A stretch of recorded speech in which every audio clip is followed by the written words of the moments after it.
Hello there, and welcome to Science for Sleep, a place where curiosity slows down, thoughts soften, and big ideas are allowed to unfold at their own unhurried pace. Tonight, we're going to take a gentle step outward, far beyond familiar skies, beyond constellations you might recognize, and beyond anything that feels comfortably sized.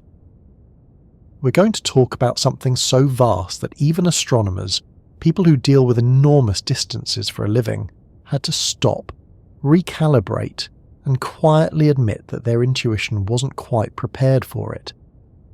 Because this evening is about a galaxy. Not just any galaxy, but the largest one ever discovered. A structure so immense that calling it big doesn't really help much, and calling it huge barely scratches the surface. It's the kind of object that stretches the limits of language, numbers, and imagination all at once. The sort of thing that makes you pause, not out of shock, but out of a slow, thoughtful disbelief. Before we ease into that scale, let me ask you something simple. Where are you listening from right now? Maybe you're in bed, lights low or already off. Maybe you're somewhere quieter than the day, letting the noise fade. And what time is it where you are? It's a fitting question, really, because while we're about to talk about distances measured in millions of light years, you're still here in this exact moment, anchored to a very specific place and time. The universe is good at holding both extremes at once. If you find this space calming, interesting, or simply a comfortable way to unwind, you're very welcome to like the video or subscribe if you'd like to return again. It helps this calm corner reach others who might be looking for something steady and unhurried to end their day. And now, with nothing to rush toward, we can begin easing into the story itself. When most of us picture a galaxy, we tend to imagine something already quite large. A glowing spiral, perhaps, with arms sweeping outward, billions of stars held together by gravity, slowly turning through space. That image alone is enough to feel overwhelming if you stop and think about it for more than a moment. Billions of stars, each one potentially hosting planets, each one separated by distances so vast that light itself takes years to travel between neighbours. And yet, even that picture turns out to be a modest one. Astronomy has a way of humbling expectations. Every time we think we've reached a comfortable upper limit, the universe seems to quietly reveal something larger, older, or more extreme than we planned for. For a long time, astronomers believed galaxies had a certain practical size range. There were small galaxies, medium ones, large spirals like our Milky Way, and giant ellipticals that sat at the centres of clusters. These were already staggeringly big, but they still fit within a mental framework that said, this is about as far as gravity can organise stars into a single system.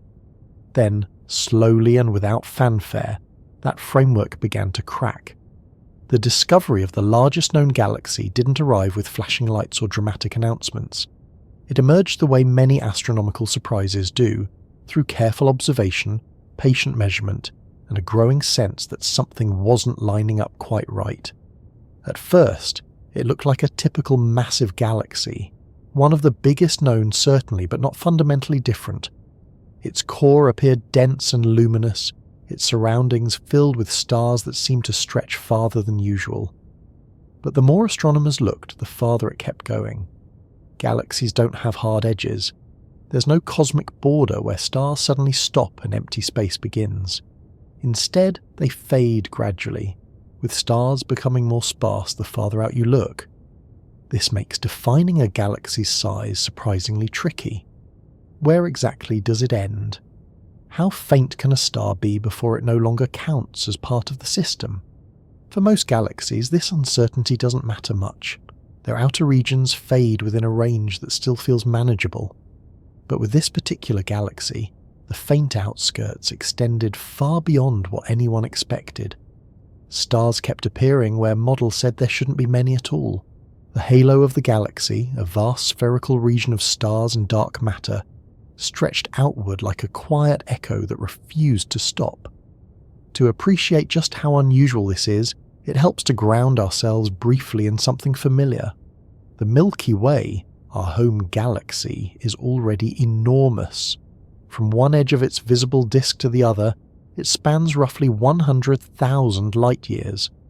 That means light, travelling at the fastest speed anything can move, takes 100,000 years to cross it. Every star you see in the night sky is part of that disk or its surrounding halo. And yet, compared to the largest known galaxy, the Milky Way begins to look almost modest. The giant galaxy we're exploring tonight stretches not hundreds of thousands, but millions of light-years across. Its stellar halo alone extends several times farther than the entire diameter of our galaxy. If you were to place the Milky Way at its centre, along with several neighbouring galaxies, they would all fit comfortably inside this single system, like small islands floating within an enormous diffuse sea of stars. This isn't just a galaxy with more stars, it's a galaxy that occupies a completely different scale of structure. What makes this especially difficult to imagine is that galaxies are already some of the largest organised objects in the universe. Beyond them, you mostly find clusters of galaxies, enormous groupings bound together by gravity but not considered single structures in the same way. This giant galaxy blurs that distinction. It behaves like one system moving together, shaped by a shared gravitational field, yet it rivals small galaxy clusters in sheer size. For astronomers, this raised an immediate question. How could something like this form? Galaxies grow over time through mergers and gradual accumulation. Smaller galaxies fall together, collide, and eventually settle into a single larger system. This process is slow and often chaotic, taking billions of years. Even the Milky Way is still growing, quietly absorbing smaller satellite galaxies along its edges. But to reach the size of this cosmic giant, that process would have to operate on an extraordinary scale, sustained over vast stretches of cosmic history. There's also the role of dark matter, the invisible substance that makes up most of a galaxy's mass. Dark matter doesn't emit light, but it provides the gravitational scaffolding that allows galaxies to form and grow. In this giant system, the dark matter halo is immense, extending far beyond the visible stars, holding everything together with a gentle but persistent pull. Without that invisible framework, the galaxy would simply drift apart. Stars at the edges would escape into intergalactic space. Instead, they remain bound, moving slowly, faithfully, as part of something much larger than themselves. When astronomers began to calculate the full extent of this galaxy, they had to rely on extremely faint light, subtle motions of stars, and careful statistical analysis. This isn't the kind of object you see clearly in a single photograph. It reveals itself gradually through accumulated evidence, like a shape emerging from fog. Each new measurement pushed the boundary outward. Each confirmation made the numbers harder to ignore. Eventually, it became clear that this wasn't just an outlier or a measurement error. It was genuinely, undeniably vast. And yet, despite its size, this galaxy is quiet. There are no dramatic bursts of star formation lighting it up. No violent collisions happening right now. Much of it is old, composed of stars that formed billions of years ago and have been drifting ever since. This gives the galaxy a calm, almost patient character. It doesn't announce itself loudly.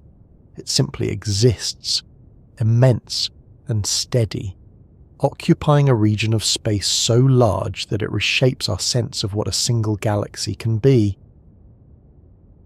When people hear the word galaxy, most of them already picture something enormous, even if they don't quite know the numbers. A sprawling collection of stars glowing softly, rotating over billions of years. That picture alone feels comfortably big, safely beyond anything we could ever experience directly. And yet, as soon as you pause on the question itself, how big can a galaxy be? That comfortable sense of scale starts to wobble. It sounds like a simple question, almost childlike. Big compared to what? Big in which direction? Big in terms of stars, mass, brightness, or space occupied? Astronomers have learned the hard way that the universe rarely answers simple questions with simple numbers. The moment you try to define a limit, nature tends to respond by quietly stepping past it. For a long time, scientists assumed galaxies had a practical upper boundary. Gravity, after all, is not infinite in its reach. Objects only remain bound together if the gravitational pull holding them exceeds the tendency of everything to drift apart as the universe expands. Too large, and a galaxy should lose its grip on its outer stars. They should wander off, becoming part of intergalactic space. That assumption felt reasonable, neat, satisfying. Then observations began to complicate it. To understand why the question of size is so slippery, it helps to step back and look at what a galaxy actually is, not in poetic terms, but in physical ones. A galaxy is a gravitationally bound system. That's the key phrase astronomers care about. Stars, gas, dust, stellar remnants, and large amounts of dark matter all moving together under a shared gravitational influence. As long as those components remain bound, astronomers are willing to call the whole thing a single galaxy. Notice what's missing from that definition. There's no mention of brightness, shape, or sharp edges. No requirement that it be easy to see. No rule that says it must look like a neat spiral or a smooth ellipse. All that matters is gravity and cohesion. That's where size becomes a philosophical problem as much as a measurement one. Take our home system, the Milky Way. From one end of its bright disk to the other, it spans about 100,000 light-years. Beyond that disk lies a halo of older stars and globular clusters extending much farther, perhaps 200,000 or 300,000 light-years across. Already, depending on which stars you count, the size of our galaxy changes dramatically, and the Milky Way isn't even close to the largest galaxy astronomers know about. Some galaxies are elliptical giants, found at the centres of galaxy clusters. They don't have neat spiral arms. Instead, they're shaped more like stretched clouds of stars, thicker in the middle, fading gradually toward the edges. These galaxies can be several times wider than the Milky Way and contain trillions of stars. Even so, for decades, astronomers felt confident that they were approaching the upper end of the scale. Confidence in astronomy, however, has a habit of being temporary. Part of the difficulty lies in how galaxies fade. Stars are not evenly distributed. They are densest near the centre and become more sparse the farther out you look. At some point, the light becomes so faint that it blends into the background glow of the universe itself. Detecting stars at those distances requires extremely sensitive instruments and careful analysis. Earlier telescopes simply weren't capable of seeing that faint. So for a long time, galaxies appeared smaller not because they were smaller, but because we couldn't see their outskirts. As telescopes improved, astronomers began detecting stars farther and farther from galactic centres. Halos grew larger, boundaries crept outward, and with each expansion of our observational reach, the same question resurfaced, quietly but insistently. How big can this really get? The answer, it turns out, depends partly on patience. Galaxies are not static objects. They grow, slowly, relentlessly, over billions of years. Small galaxies merge into larger ones. Streams of stars are pulled in by gravity, stretched into long arcs as they settle into new orbits. Gas falls inward, forming new generations of stars. Dark matter halos merge and overlap, creating ever larger gravitational wells. This process is inefficient and messy, but it never truly stops. If a galaxy sits at the centre of a crowded environment such as a dense galaxy cluster, it has more opportunities to grow. Neighbouring galaxies drift close. Gravity does the rest. Over cosmic time, one dominant system can emerge, absorbing others like a tide pulling in scattered debris. Even then, astronomers once believed there would be a ceiling. Eventually, the universe's expansion should win. Galaxies should stop growing beyond a certain scale because the outer regions would no longer remain bound. The biggest galaxy ever discovered forces scientists to confront the uncomfortable possibility that this ceiling is much higher than expected. One reason this galaxy challenges intuition is that it doesn't just have more stars packed into the same volume, it occupies more space, vast amounts of it. Its stellar halo extends outward for millions of light years, so diffuse that individual stars are separated by enormous distances, yet still moving together under the galaxy's gravitational influence. This raises an immediate question. At what point does a galaxy stop being a galaxy and start becoming something else, like a galaxy cluster? Clusters are also gravitationally bound, after all. They contain hundreds or thousands of galaxies, held together by enormous dark matter halos. The difference has always been that clusters contain many distinct galaxies, each with its own identity. But the largest galaxy blurs this distinction. Its outer regions are so extended that in some ways they resemble the diffuse light found in galaxy clusters, known as intra-cluster light. This is light from stars that have been stripped from their original galaxies and now drift freely within the cluster's gravitational field. The unsettling realization is that, in this giant galaxy, much of what we see may be the end result of countless mergers, stretched and smoothed until the stars no longer form obvious substructures. What remains is a single coherent system, vast and quiet, but undeniably unified. Another complication comes from dark matter. Dark matter halos are much larger than the visible portions of galaxies. They extend far beyond where stars can easily form, providing a deep gravitational well that can hold material at great distances. In the largest known galaxy, the dark matter halo is immense. Its gravitational influence reaches far beyond the visible stars, binding them together over distances that would otherwise seem impossible. Without dark matter, this structure simply could not exist. This brings us back to the original question: how big can a galaxy be? And reframes it slightly. Perhaps the better question is how large a gravitational system centered on a galaxy can grow before it stops behaving like a single object. So far, nature's answer appears to be larger than we expected. There is also a subtle human factor at play. Astronomers tend to classify things based on what they know how to measure. For decades, measuring extremely faint light over enormous areas of sky was simply impractical.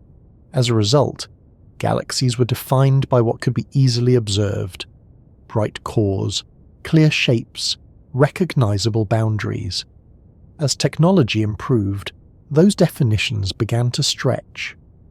Today, astronomers use sensitive detectors, long exposure times, and sophisticated data processing techniques to detect faint starlight that would have been invisible before. When they apply these tools to massive galaxies, the results are often surprising. Light extends farther. Structures appear smoother and larger. What once looked like empty space turns out to be gently populated by stars moving in slow, wide orbits. In some cases, the outskirts of galaxies were hiding in plain sight, masked by the glow of the night sky and the limitations of earlier instruments. The biggest galaxy ever discovered is, in many ways, a product of this improved vision, not because it suddenly appeared, but because we finally learned how to see it properly. And that leads to an important realization. The universe did not change, our understanding did. When astronomers began to accept the true scale of this galaxy, they had to reconsider several long-held assumptions. Models of galaxy formation had to account for sustained growth over enormous periods. Simulations had to allow for halos merging into structures larger than previously thought stable. Even the distinction between galaxies and clusters required a second look. Yet, rather than breaking physics, the galaxy fits within it. Gravity still behaves as expected. Dark matter still provides the scaffolding. The expansion of the universe still operates. What changed was our sense of proportion. It's easy to underestimate how deeply scale affects intuition. Humans evolved to navigate distances measured in meters and kilometers, not light years. Even when we intellectually understand large numbers, our instincts struggle to keep up. 1 million of anything feels abstract.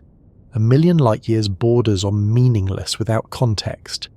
This is why the size of the largest galaxy feels so unsettling. It doesn't just add another zero to familiar figures, it moves the goalposts entirely. Imagine standing at the centre of such a galaxy. Not physically, of course, but conceptually. Light from stars at the far edge would take millions of years to reach you. Civilizations could rise and fall on planets orbiting those stars, completely unaware of the galaxy's opposite side. Entire histories could unfold without ever intersecting. And yet, all of that would still belong to one system. This challenges the way we think about unity and separation on cosmic scales. What feels impossibly distant can still be part of a single structure, bound together by forces that operate patiently over time spans far longer than any human story. By the time the word galaxy comes up in everyday conversation, it already carries a lot of quiet assumptions. Most people imagine something elegant and familiar, perhaps a spiral shape seen from above, glowing softly against a black background, with a bright centre and arms that curl outward like slow-moving pinwheels. That image is not wrong, but it is only one interpretation, shaped as much by history and human preference as by physics itself. When astronomers say the word galaxy, they are not describing a shape, a colour, or even a specific appearance. They are naming a relationship. A galaxy, in its most basic scientific sense, is a collection of matter that is held together by its own gravity and behaves as a single, coherent system over long periods of time. That sounds simple enough until you start asking where such a system begins and where it ends. The trouble is that the universe does not draw clean lines. Stars do not sit politely within neat borders. Gas drifts. Dark matter, which outweighs everything else, does not glow or announce its presence. Light fades gradually, rather than stopping abruptly. So when astronomers talk about galaxies, they're always working with definitions that are practical rather than absolute, useful rather than perfect. Historically, this was not always the case. For much of human history, galaxies were not galaxies at all. They were smudges, faint misty patches of light in the sky that did not resolve into stars no matter how carefully observers looked. The word galaxy itself comes from the Greek word for milk, inspired by the appearance of the Milky Way as a pale band stretching across the night sky. For centuries, people argued about what those hazy regions actually were. Some believed they were clouds of gas within our own stellar system. Others suspected they might be distant star systems, unimaginably far away. The debate lasted until the early 20th century, when astronomers finally gathered enough evidence to confirm that these smudges were entire star systems in their own right, far beyond our own. At that moment, the universe expanded dramatically in the human mind. Even then, the early definition of a galaxy was shaped by what telescopes could see. Galaxies were defined by their bright regions, their dense cores, their obvious structures. Anything too faint or too spread out was often ignored, not because it wasn't there, but because it was difficult to measure. This observational bias lingered quietly for decades. As instruments improved, astronomers began to notice that galaxies were not as compact as they once thought. Around bright disks and dense cores lay vast halos of stars, globular clusters, and dark matter extending far beyond the visible edges. These halos were not decorative extras. They were fundamental components of the galaxy, influencing its motion, its stability, and its long-term evolution. Yet even as halos became part of the accepted picture, they were often treated as secondary features. The real galaxy was still thought of as the bright part, the region where stars formed, where structure was obvious, where light was easy to detect. That distinction starts to fall apart when you encounter a galaxy whose halo dominates everything else. To understand why, it helps to break down what astronomers actually consider when they decide whether something belongs to a galaxy. One key factor is motion. Stars that are gravitationally bound to a galaxy move in predictable ways, orbiting the centre or following elongated paths influenced by the galaxy's mass distribution. Even at great distances, if a star's motion indicates it is bound to the system, astronomers are inclined to include it. Another factor is origin. Stars that formed within a galaxy, or were pulled in during mergers and interactions, carry chemical signatures that distinguish them from unrelated background stars. By analysing the elements present in starlight, astronomers can trace a star's history and determine whether it likely belongs to a particular system. Then there is dark matter, the quiet majority. Galaxies sit inside dark matter halos that extend far beyond the visible stars. These halos define the true gravitational footprint of a galaxy. If stars and gas move in a way that reflects the influence of a single dark matter halo, that strongly suggests they are part of one galaxy, even if they are separated by enormous distances. When all of these factors align, astronomers are comfortable calling the structure a galaxy, no matter how large it becomes. This is where the largest known galaxy challenges intuition. Its stars are not arranged in a tidy disk. Its light does not drop off quickly. Instead, it forms a vast, diffuse envelope that stretches outward so gradually that the notion of an edge becomes almost meaningless. And yet, the motions of those stars, the influence of dark matter, and the system's overall coherence point to a single gravitational entity. Calling it anything else would be misleading. There is also the matter of time. Galaxies are defined not just by what they look like now, but by how they behave over billions of years. A temporary alignment of stars does not count. A passing stream of debris is not enough. To be a galaxy, the system must persist, maintaining its identity through cosmic history. The largest galaxy passes this test with ease. Its stars are old. Many formed early in the universe's history.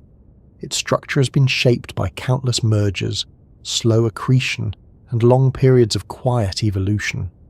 Nothing about it suggests a fleeting or accidental arrangement.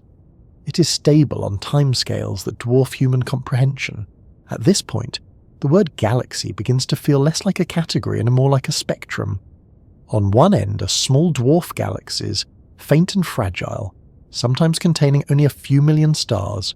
On the other end are giants so vast that they overlap conceptually with galaxy clusters. In between lies a continuous range of forms, sizes, and histories. The boundaries are fuzzy because the universe itself is fuzzy at those scales. This fuzziness becomes especially apparent when astronomers study the environments where the largest galaxies live. These giants often sit at the centres of galaxy clusters, regions of space where hundreds or thousands of galaxies are bound together. Over time, the central galaxy grows by absorbing others, their stars stretched into long streams and eventually mixed into the larger system. In such environments, it can be difficult to say where the central galaxy ends and the cluster begins. Stars stripped from smaller galaxies may drift through the cluster's gravitational field, no longer clearly belonging to any single system. Some astronomers refer to this as intra-cluster light, a diffuse glow permeating the space between galaxies. The largest galaxy blurs this distinction further. Much of what might once have been classified as intra-cluster light appears to be dynamically connected to the galaxy itself. Its dark matter halo encompasses these stars. Their motions align with the galaxy's gravitational center. From a physical standpoint, they belong. This realization forces astronomers to rethink older definitions that relied too heavily on visual appearance. Brightness alone is no longer sufficient. Shape is secondary. What matters is the invisible architecture of gravity and motion. There is a certain humility in this shift. It acknowledges that our categories are tools, not truths. We define galaxies in ways that help us understand the universe, but those definitions must adapt as our understanding deepens. It also highlights how much of the universe operates beyond direct human perception. The largest structures are often the quietest. They do not announce themselves with dramatic flares or obvious patterns. They reveal themselves slowly through careful measurement and patient interpretation. In the case of the largest galaxy, its true nature only became clear when astronomers combined multiple lines of evidence.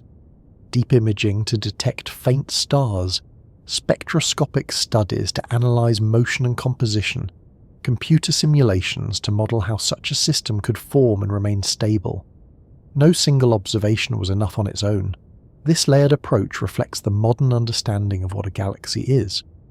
Not a static picture, but a dynamic system shaped by gravity, time, and chance.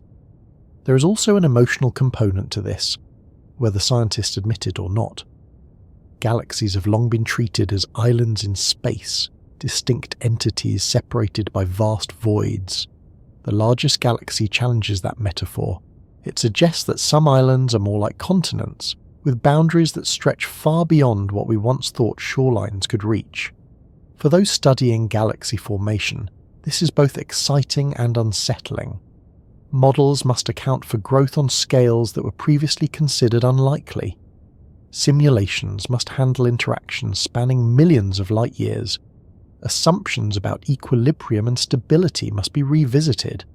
Yet none of this undermines the core idea of a galaxy. It refines it. A galaxy is not defined by how comfortable it feels to imagine. It is defined by what gravity can hold together over time. If gravity can bind stars across millions of light years into a single, coherent system, then that system earns the name, no matter how much it stretches the mind. It becomes easier to see why the question of size leads naturally to deeper questions about measurement. If galaxies do not have sharp edges, how do astronomers decide where to stop measuring? If faint stars matter as much as bright ones, how do we ensure we are not missing the outermost regions? Trying to measure the size of something that does not have a clear edge is one of the more quietly difficult tasks in astronomy. It sounds straightforward at first. You find an object, you look at how far it extends, and you write down a number. But galaxies are not like tables or buildings or even planets. They do not end where something solid stops. They thin out, they fade, they dissolve gradually into the background of the universe itself. And that makes judging their size less like using a ruler and more like deciding where a fog truly ends. Astronomers are very aware of this problem. In fact, most of the time they are not measuring a galaxy so much as negotiating with uncertainty. Every method they use comes with assumptions, limitations, and trade-offs. When the object in question is the largest galaxy ever discovered, those challenges multiply quickly. One of the first tools astronomers rely on is light, or more precisely, how much of it they can detect. Galaxies shine because their stars shine. In dense regions, starlight overlaps and creates a bright, easily visible glow. In outer regions, stars are spread thinly, separated by vast distances. Their combined light becomes faint, sometimes barely distinguishable from the background glow of the universe. Early surveys simply could not see this faint light. Telescopes were not sensitive enough, detectors were noisy, and long exposures were difficult to manage. As a result, galaxies appeared smaller than they really were. Their visible boundaries were defined by the limits of technology, not by physical reality. As instruments improved, astronomers began pushing those limits outward. Longer exposure times allowed more light to accumulate. Better detectors reduced noise. Sophisticated data processing techniques made it possible to tease out faint signals from overwhelming darkness. With each improvement, galaxies quietly grew. This process did not happen all at once. It unfolded over decades, sometimes producing results that surprised even seasoned researchers. A galaxy that had been studied for years would suddenly appear larger when observed with newer equipment, not because it had changed, but because we had learned how to see it more clearly.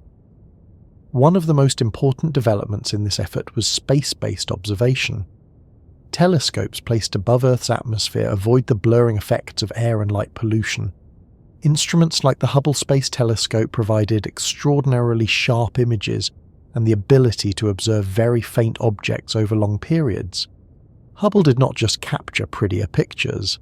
It extended humanity's reach into the dim outskirts of galaxies.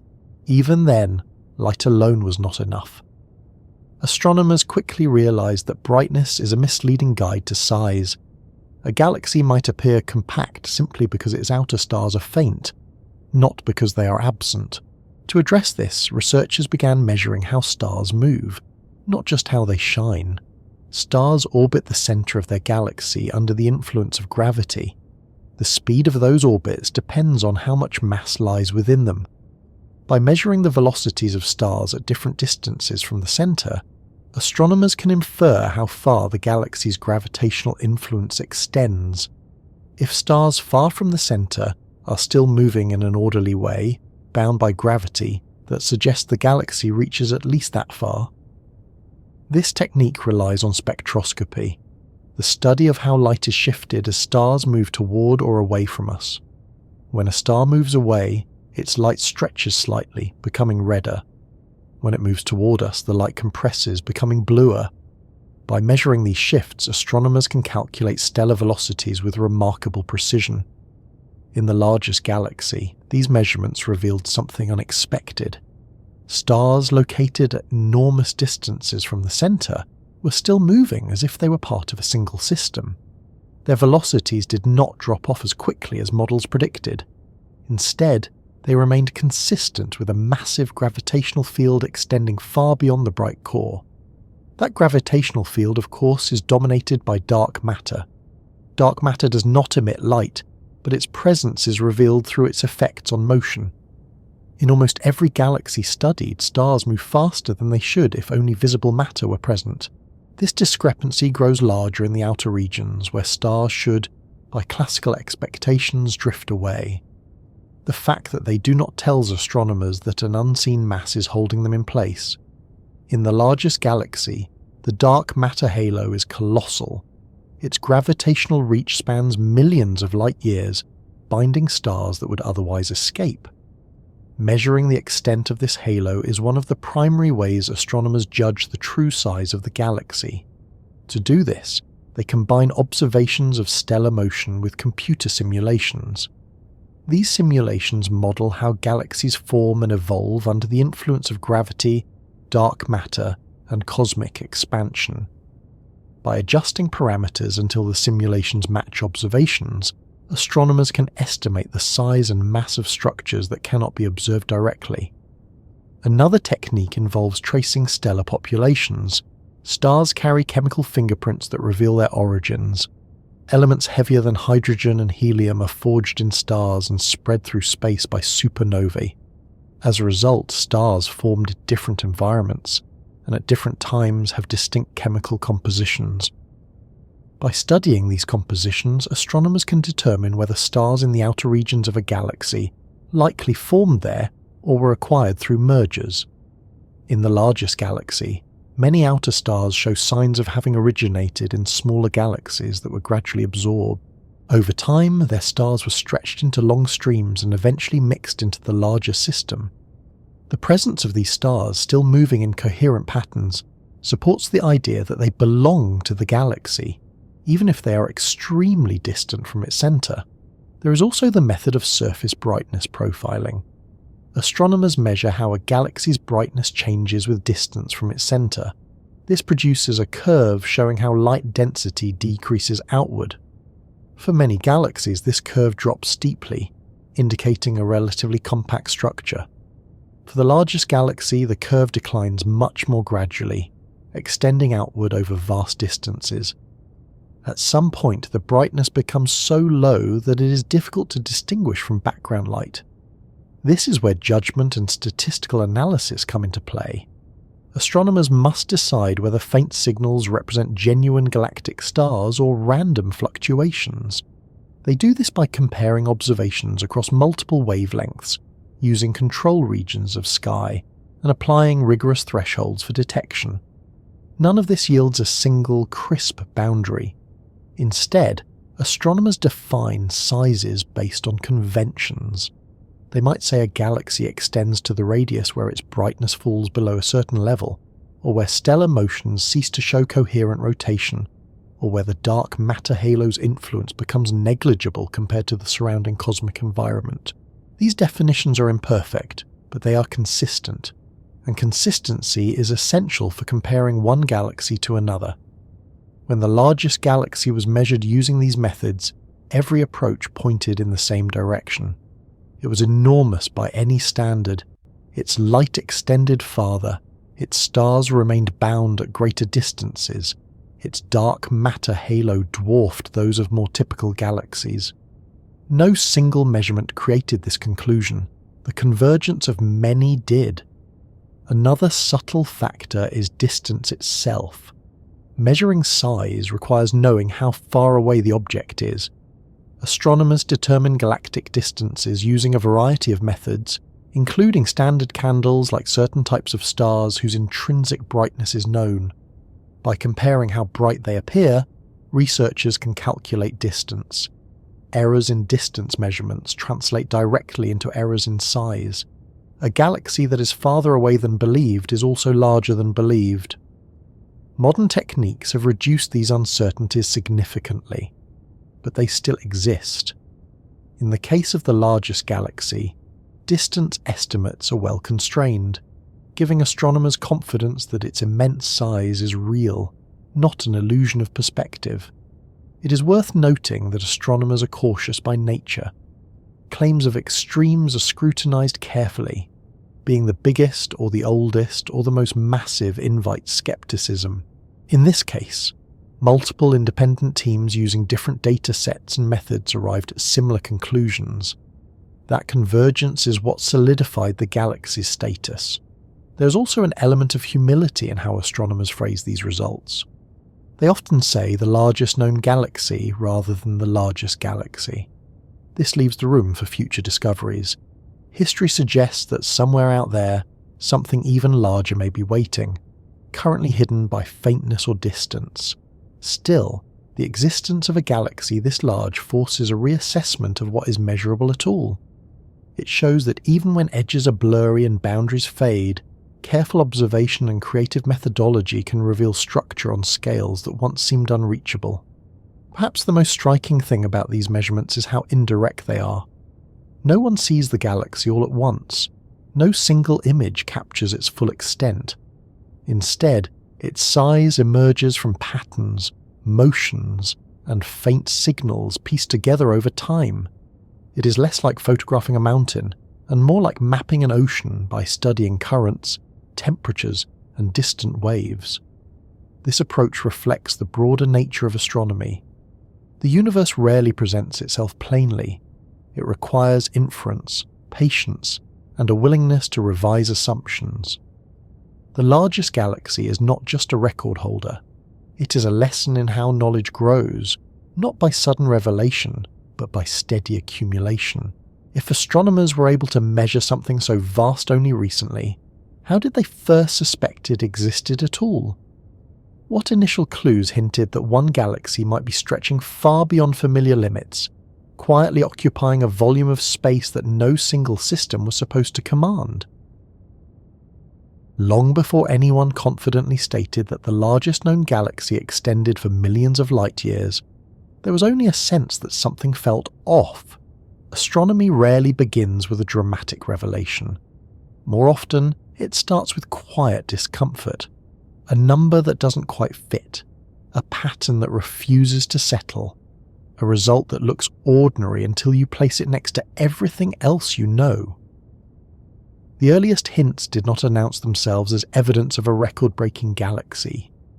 They appeared as small anomalies scattered across different observations, each one easy to overlook on its own. It was only much later, when these hints were laid side by side, that a larger picture began to take shape. One of the first clues came from radio astronomy rather than visible light. Radio telescopes are designed to detect emissions that the human eye cannot see, often produced by energetic processes involving magnetic fields and charged particles. Some galaxies emit powerful radio waves, especially those with active supermassive black holes at their centres. These emissions can extend far beyond the visible stars, forming enormous lobes of radio-bright material. For decades, astronomers had catalogued radio galaxies with impressive sizes, some stretching hundreds of thousands of light-years. These were already considered large by any reasonable standard. The radiolobes were understood as jets of energetic particles launched from the galaxy's core, slamming into surrounding space and lighting it up at radio wavelengths. Then, gradually, astronomers began encountering radio structures that seemed almost excessive. Certain radio sources appeared unusually extended, far larger than typical radio galaxies. At first, these were often dismissed as overlapping objects or chance alignments. After all, when you're observing faint signals across vast distances, coincidences are inevitable. Two unrelated sources can line up just right to mimic a single, enormous structure. But some of these objects resisted that explanation. As radio surveys improved in resolution and sensitivity, astronomers could trace the shapes of these radio emissions more clearly. Instead of looking like separate pieces, some appeared to be connected, symmetrical around a single center, and aligned in a way that strongly suggested a common origin. The scale, however, was unsettling. These radio structures were spanning millions of light years. At first, the focus was on the radio emissions themselves, not the galaxies producing them. The assumption was that the visible galaxy at the center must be relatively ordinary, with unusually energetic jets. That idea worked for a while. Radio galaxies are known for dramatic behavior, after all. But when astronomers began examining the host galaxies more closely, another oddity emerged. The central galaxies associated with these vast radio structures were often massive elliptical galaxies, the kind typically found at the centers of galaxy clusters. That alone was not surprising. What was surprising was how faint and extended their stellar envelopes appeared when observed with deep optical imaging. In standard observations, these galaxies looked large but not extraordinary. Their cores were bright, their shapes smooth, their profiles familiar. Only when astronomers pushed their instruments to detect extremely faint light did the picture begin to change. The outer regions kept going. Stars appeared at distances far beyond what models predicted for even the largest known galaxies. These stars were sparse, widely separated, and incredibly faint, but they were there. More importantly, they were not randomly distributed. Their arrangement suggested they were part of a coherent system, rather than unrelated background stars. At first, this was treated cautiously. Detecting faint light is notoriously difficult. Small errors in background subtraction can create the illusion of extended structures. Astronomers are trained to distrust anything that looks too dramatic at the limits of detection, so they checked again and again. Different telescopes, different wavelengths, different teams. Each time, the extended light persisted. The measurements varied slightly, but the overall conclusion remained the same. This galaxy's stellar halo was far larger than expected. Another hint came from the environment around the galaxy. It sat in a region of space that was not particularly crowded. Unlike the densest galaxy clusters, where frequent interactions can quickly strip stars and blur boundaries, this galaxy occupied a relatively calm neighborhood. That made its size harder to explain. If it had grown so large through mergers, where were the obvious remnants? Where were the distinct streams and substructures that usually mark recent galactic cannibalism? Some were there, faint and subtle, but many had already been smoothed out.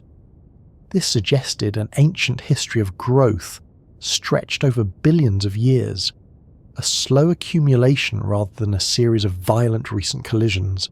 This was another quiet clue. Size on this scale likely required time, a lot of it. As attention focused more closely on this system, astronomers began studying the motions of its stars. This is where the hints became harder to ignore. Stars at extreme distances from the center were not drifting randomly. Their velocity showed patterns consistent with being gravitationally bound to the galaxy. If those stars were truly part of the system, the galaxy's gravitational reach had to be immense. That in turn implied a dark matter halo of extraordinary size and mass. At this stage, the word unusual began appearing more frequently in papers and discussions. Still, no one rushed to label it the biggest anything. Astronomy is conservative when it comes to records. The history of the field is full of claims that were later revised or overturned. Researchers wanted more evidence, more confirmation, more independent lines of inquiry. The radio observations continued to play a role. The enormous radio lobes associated with this galaxy were not just large. They were exceptionally well aligned and symmetrical, stretching outward in opposite directions over distances measured in millions of light years. This symmetry strongly suggested a single central engine operating over an extraordinarily long time. Maintaining such jets for that duration requires stability. The central, supermassive black hole must have been active, on and off, for hundreds of millions of years. The surrounding environment must have been gentle enough not to disrupt the jet significantly. All of this pointed to a galaxy that had existed in a relatively steady state for a very long time. Another subtle hint came from comparison. When astronomers placed this galaxy alongside others known for their size, patterns emerged. Its stellar halo was larger, its radio structure was more extended, its inferred dark matter halo exceeded expectations. No single comparison was definitive, but taken together they formed a consistent trend. It was bigger in every meaningful way. Even then there was hesitation. Some researchers wondered whether the outermost stars should truly be counted as part of the galaxy.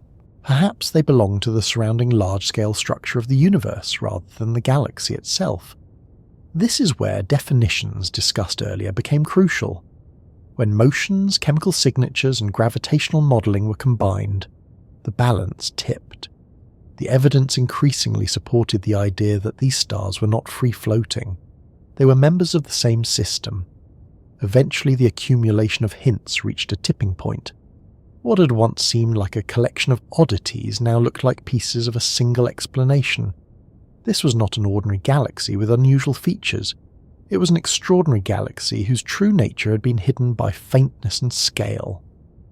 When researchers finally assembled the data into a coherent picture, they realized they were looking at a structure spanning roughly 16 million light-years from end to end. That number alone was difficult to absorb. It was several dozen times the diameter of the Milky Way, large enough to contain thousands of galaxies like ours within its bounds. Only then did the conversation shift.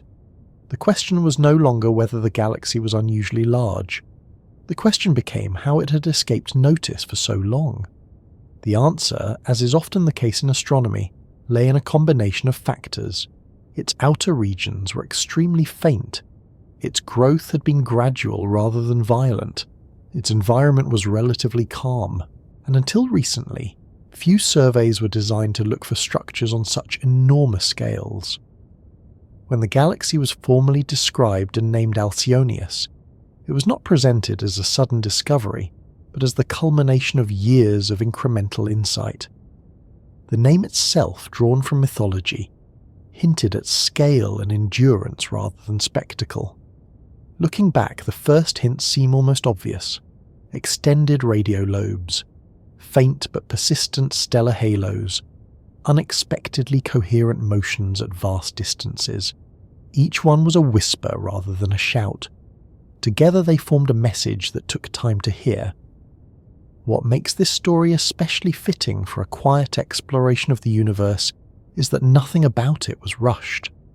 The galaxy did not reveal itself in a single image or announcement. It emerged slowly, as understanding often does, through patience, skepticism, and the willingness to look again when something feels just slightly too large to ignore. As this realization settled in, astronomers naturally began asking deeper questions. If such a galaxy exists, what does it look like in detail? How is it structured? And how does one even begin to visualize something whose scale overwhelms normal comparison? The moment when astronomers finally accepted what they were looking at was not dramatic in the way popular stories often suggest. There was no single night where a telescope swung into position and revealed an impossibly vast shape glowing clearly against the dark. Instead, the discovery of this galaxy unfolded through a slow convergence of evidence, conversations, recalculations, and a growing sense that the universe was quietly asking for a reassessment of what had once seemed settled. By the time the picture became clear, the galaxy itself had already been there for billions of years, stretching across space without concern for whether anyone noticed. What changed was human perspective. At first, the object that would later be recognized as the largest known galaxy was simply another entry in radio surveys. Radio astronomers routinely scan the sky for large-scale emissions produced by energetic processes around supermassive black holes. These surveys produce enormous catalogues filled with objects that range from compact sources to sprawling structures with lobes extending far beyond their host galaxies. Among these entries, one stood out, but only slightly at first. The radio emission associated with it was extensive, far more extended than typical radio galaxies. Its two lobes stretched outward in opposite directions with remarkable symmetry, suggesting a single, stable central source. That symmetry alone made it interesting. A symmetry often points to interactions or disturbances, while symmetry implies longevity and balance. Still, large radio galaxies were not unheard of. Some were already known to span several million light-years. This object appeared to be on the larger end of that range, but not obviously beyond it, at least not yet. What made astronomers pause was how well organised it seemed despite its scale. The radio lobes were not chaotic or fragmented. They showed a coherence that hinted at sustained activity over immense periods of time. That kind of endurance is not trivial. Radio jets fade, they disperse, they are disrupted by their environment. For jets to remain visible across millions of light years, the conditions must be unusually stable. Curiosity grew, but caution remained. The next step was to identify the host galaxy, the visible structure responsible for launching those radio jets. Using optical surveys, astronomers located a massive elliptical galaxy near the centre of the radio emission. On its own, it looked fairly typical for a central galaxy in a large-scale structure. Bright core, smooth light profile, nothing that screamed impossible. If the story had ended there, the galaxy might have remained a curiosity, a radio source with impressive reach but nothing fundamentally new. What changed everything was depth. As astronomers began examining deeper optical images, taken with longer exposures and more sensitive detectors, faint light began to appear around the galaxy. At first, this was subtle, a soft glow extending farther than expected, something that could easily be dismissed as background noise or scattered light. But it did not disappear when the analysis was refined. Instead, it became clearer. Stars appeared well beyond the region where astronomers would normally draw a boundary, then farther still, and farther again. Each time the detection threshold was pushed lower, more structure emerged. The halo of the galaxy was not tapering off in the way models predicted. It was sprawling.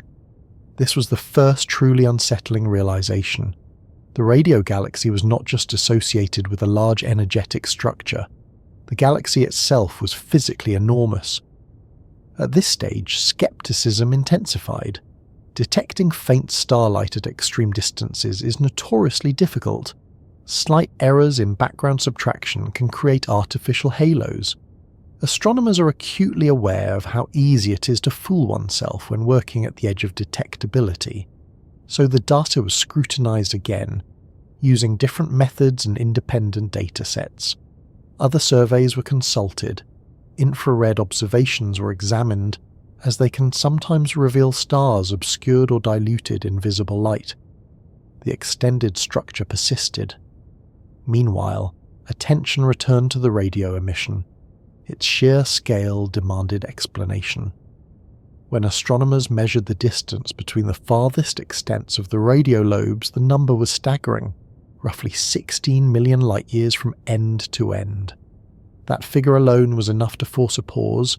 To put it in context, many galaxy clusters themselves are only a few million light-years across.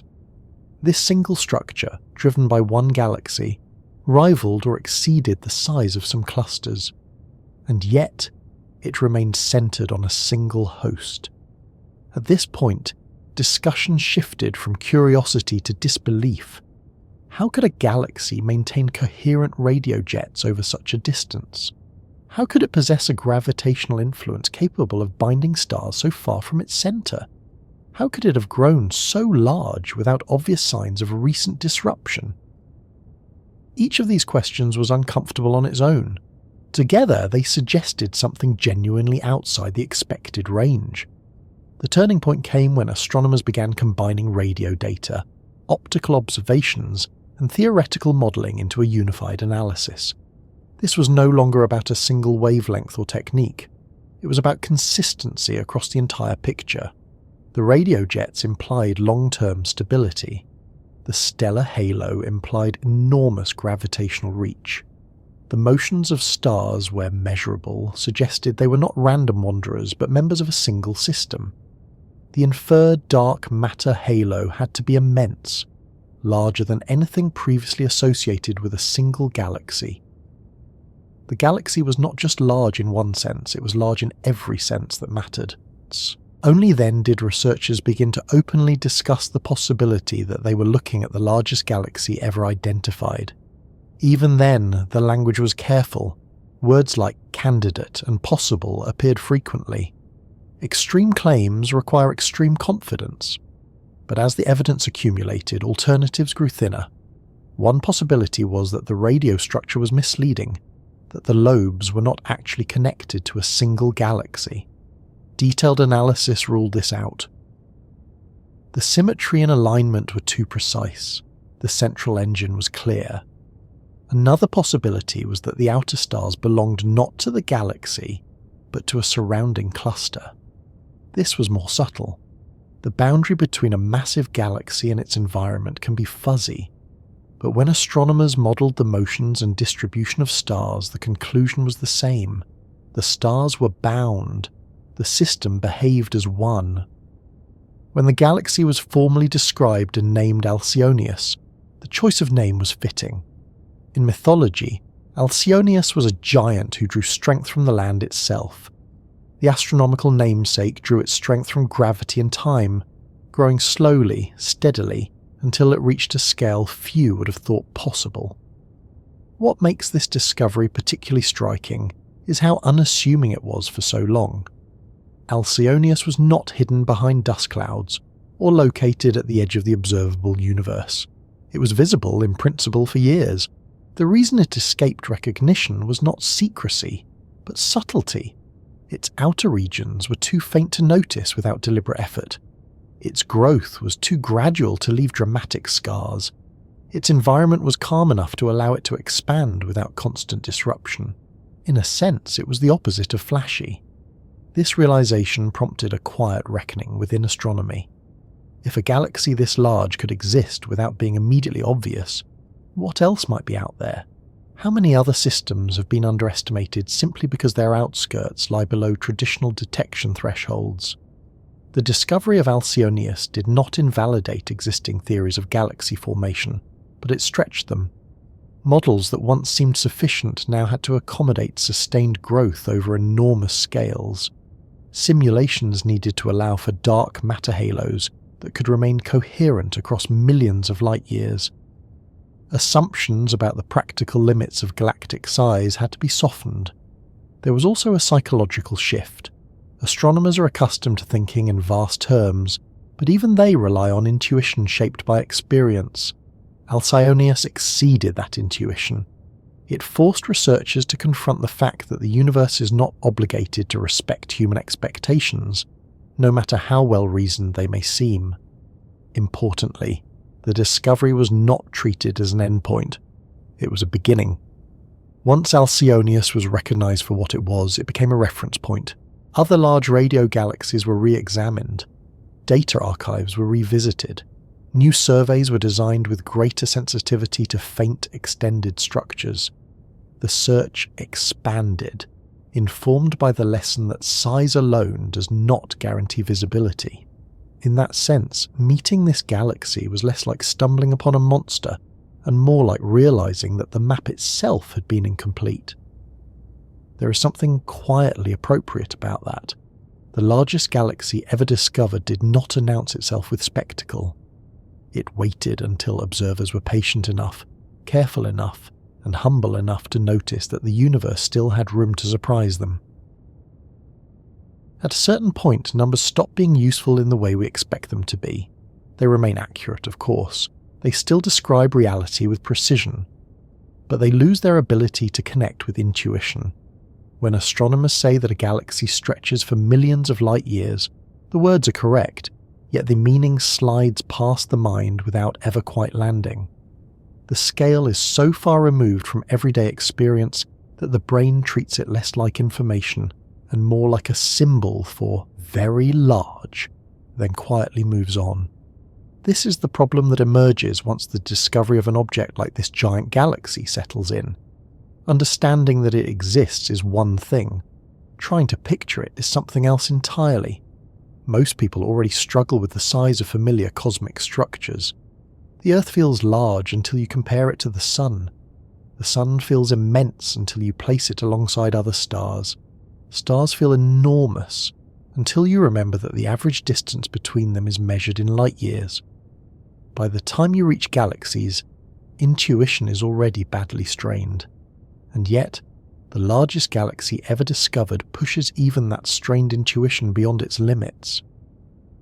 Let's begin with a comparison that usually helps, at least at first. Our home system, the Milky Way, spans roughly 100,000 light-years across its visible disk. That figure is already difficult to internalize. Light moving at nearly 300,000 kilometers per second takes 100,000 years to cross from one side to the other.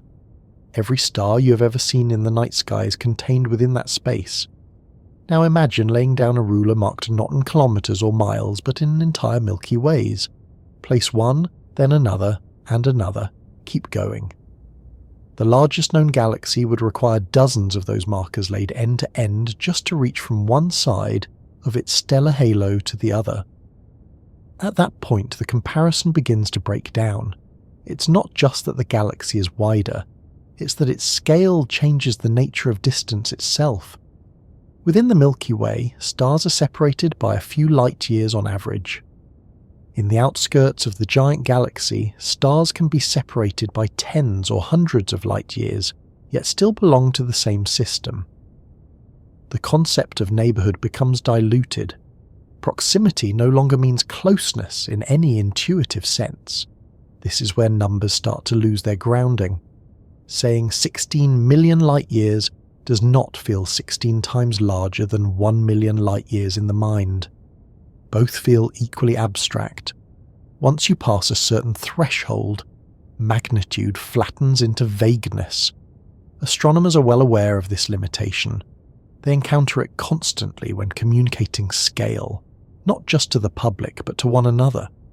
This is why comparisons and layered perspectives become essential. You don't try to grasp the whole at once. You build toward it gradually, like adjusting your eyes to darkness. One way to approach the scale is through time rather than space. Imagine a beam of light leaving one edge of this galaxy and travelling straight across to the other side.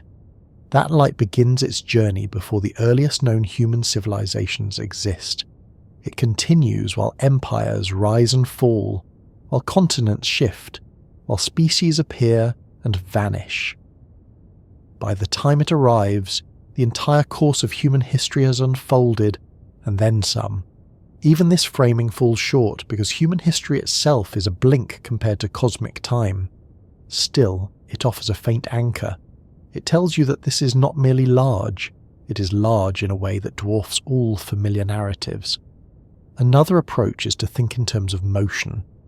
Galaxies are not static pictures. They rotate, evolve, and change shape over time. In a galaxy this vast, the orbital periods of stars in the outer regions can be measured in billions of years. A star near the edge may not have completed a single full orbit since the universe was young. That star is not rushing anywhere. It drifts slowly, faithfully, bound by gravity across distances that feel more like intergalactic space than part of a single object. And yet, it belongs. This creates a strange tension between unity and dispersion. The galaxy is one system, but its parts are so spread out that the usual sense of cohesion feels strained. It is less like a city and more like a continent, less like a continent and more like a faintly connected archipelago spanning a cosmic ocean. Even visualizations struggle at this point. Images of galaxies often rely on brightness to define structure. Bright cores, defined arms, clear outlines. The largest galaxy resists this treatment. Its outer regions are so faint that if you tried to visualize them honestly, the galaxy would almost disappear into the background. Most of its size is defined not by what you can see clearly, but by what you can infer. This is uncomfortable for the mind. Humans trust what they can see. When something is real but barely visible, it feels less substantial, even if it occupies an enormous volume. The galaxy's immensity hides in plain sight, not because it is small, but because it is diffuse. Trying to picture it accurately means letting go of the idea of sharp edges. There is no clear boundary where the galaxy ends. Instead, there is a gradual thinning. Stars become rarer. Light fades. Eventually, the density drops below what our instruments can reliably detect. At no point does the universe place a sign that says galaxy ends here. This is one reason why comparisons with everyday objects fail so quickly. You cannot scale this galaxy down to something familiar without losing the essence of what makes it strange. A scaled-down model with a hard edge misrepresents reality. A soft-edged model feels unsatisfying, so the mind searches for other anchors. One of the most effective is contrast. Consider a galaxy cluster, a collection of hundreds or thousands of galaxies bound together by gravity. These clusters are among the largest structures in the universe that can still be considered cohesive. Their sizes are measured in a few million light-years. Now consider that this single galaxy rivals or exceeds that scale. That contrast forces a re-evaluation. If a galaxy can grow to the size of a cluster, then the categories we rely on are not as rigid as they once seemed. Size alone does not determine classification. Behavior does, motion does, gravitational coherence does. Still, the question remains, how does one hold such scale in mind without it slipping away? Astronomers often rely on mental scaffolding. They build from the familiar outward, even if the final structure is too large to fully grasp. They imagine the Milky Way, then imagine a galaxy several times larger, then several times larger again, repeating the process until the numbers align. Even then, the result is incomplete. There is always a sense that the true scale remains just beyond reach. This is not a failure of understanding. It is a natural consequence of being human. Our brains evolved to handle environments measured in meters and kilometers, to judge distances that matter for survival. The universe operates on scales that do not care whether they are intuitive. Gravity works just as well whether the distance is a meter or a million light-years. Dark matter binds structures patiently, unconcerned with how strange the result feels to us. In that sense, the difficulty of picturing this galaxy is itself informative. It tells us we have reached a boundary where comprehension must shift from visualization to acceptance. You may not be able to picture it clearly, but you can understand how it behaves, how it formed, and how it fits into the larger structure of the universe. There is also something quietly calming about this realization. You're not meant to fully imagine everything the universe contains. Some things are too large, too slow, too diffuse. They exist whether or not they can be neatly held in the mind. The giant galaxy becomes less like an object and more like a condition. A region of space where gravity has quietly gathered matter over billions of years, extending farther and farther without urgency, without spectacle. Its scale is not dramatic in the way explosions are dramatic. It is dramatic in its patience. As you sit with that idea, it helps to remember that even astronomers do not walk around constantly visualizing these scales. They work with equations, simulations, and data, tools that bypass intuition altogether. When they do try to imagine the structures they study, they do so knowing that the picture will always be approximate, and that is enough. Trying to picture the scale of the largest galaxy is not about achieving a perfect mental image.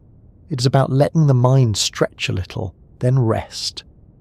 About acknowledging that some aspects of reality are better approached indirectly, through comparison, implication, and quiet reflection.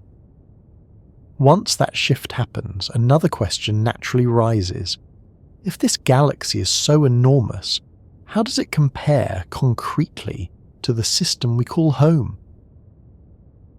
Comparison is one of the few tools the human mind has when it comes to understanding extremes. When something becomes too large, too distant, or too unfamiliar, we instinctively reach for something we already know and place the unknown beside it. This does not make the unknown smaller, but it gives it context. In the case of the largest galaxy ever discovered, the most natural point of reference is the system we live in, the Milky Way. Not because the two are similar, but because the differences between them reveal just how far the universe can stretch a single idea. The Milky Way feels enormous from the inside. It contains hundreds of billions of stars. Its disk is wide enough that light needs 100,000 years to cross it. Its halo extends even farther, filled with ancient stars and globular clusters that trace some of the earliest chapters of galactic history. From a human perspective, this is already almost impossible to fully grasp, and yet in the broader cosmic landscape, the Milky Way is best described as a fairly typical large spiral galaxy. That fact alone can feel unsettling. The giant galaxy discovered in recent years does not simply exceed the Milky Way by a modest margin. It exists on an entirely different tier of scale. Lining the two up side by side is not like comparing a house to a skyscraper. It is more like comparing a city to a continent, and even that analogy begins to strain before it truly captures the difference. One of the most immediate contrasts lies in sheer physical size. The Milky Way's visible disk, where most of its stars, gas and dust reside, spans roughly 100,000 light-years.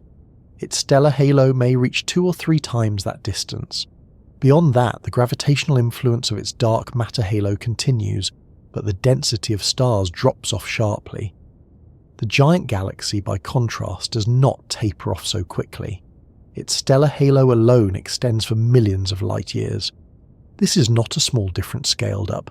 It is a fundamentally different distribution of matter.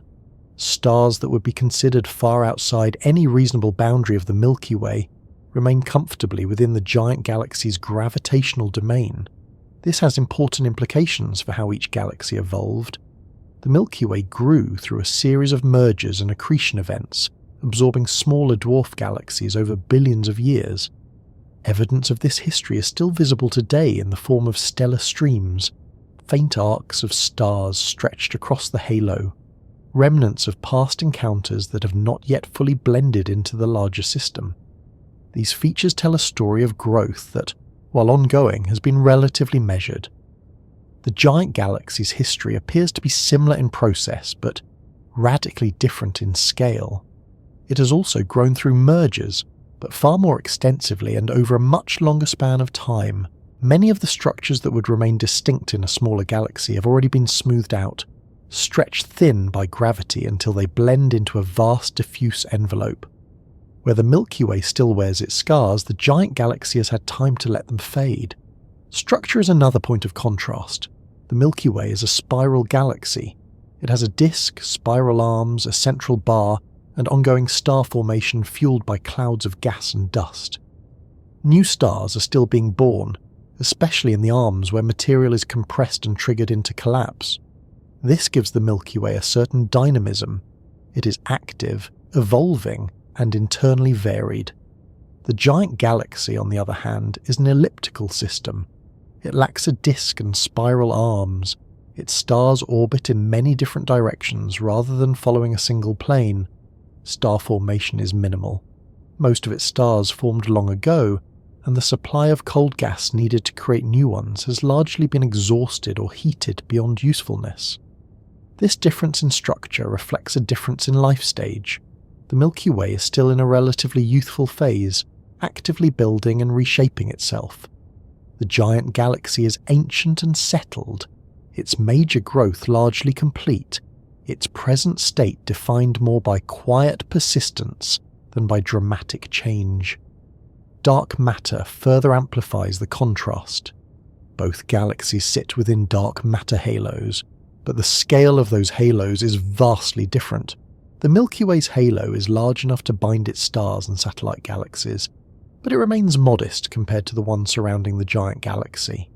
In that system, the dark matter halo extends across millions of light years, providing the gravitational glue that holds together stars separated by distances that would otherwise be unthinkable for a single galaxy.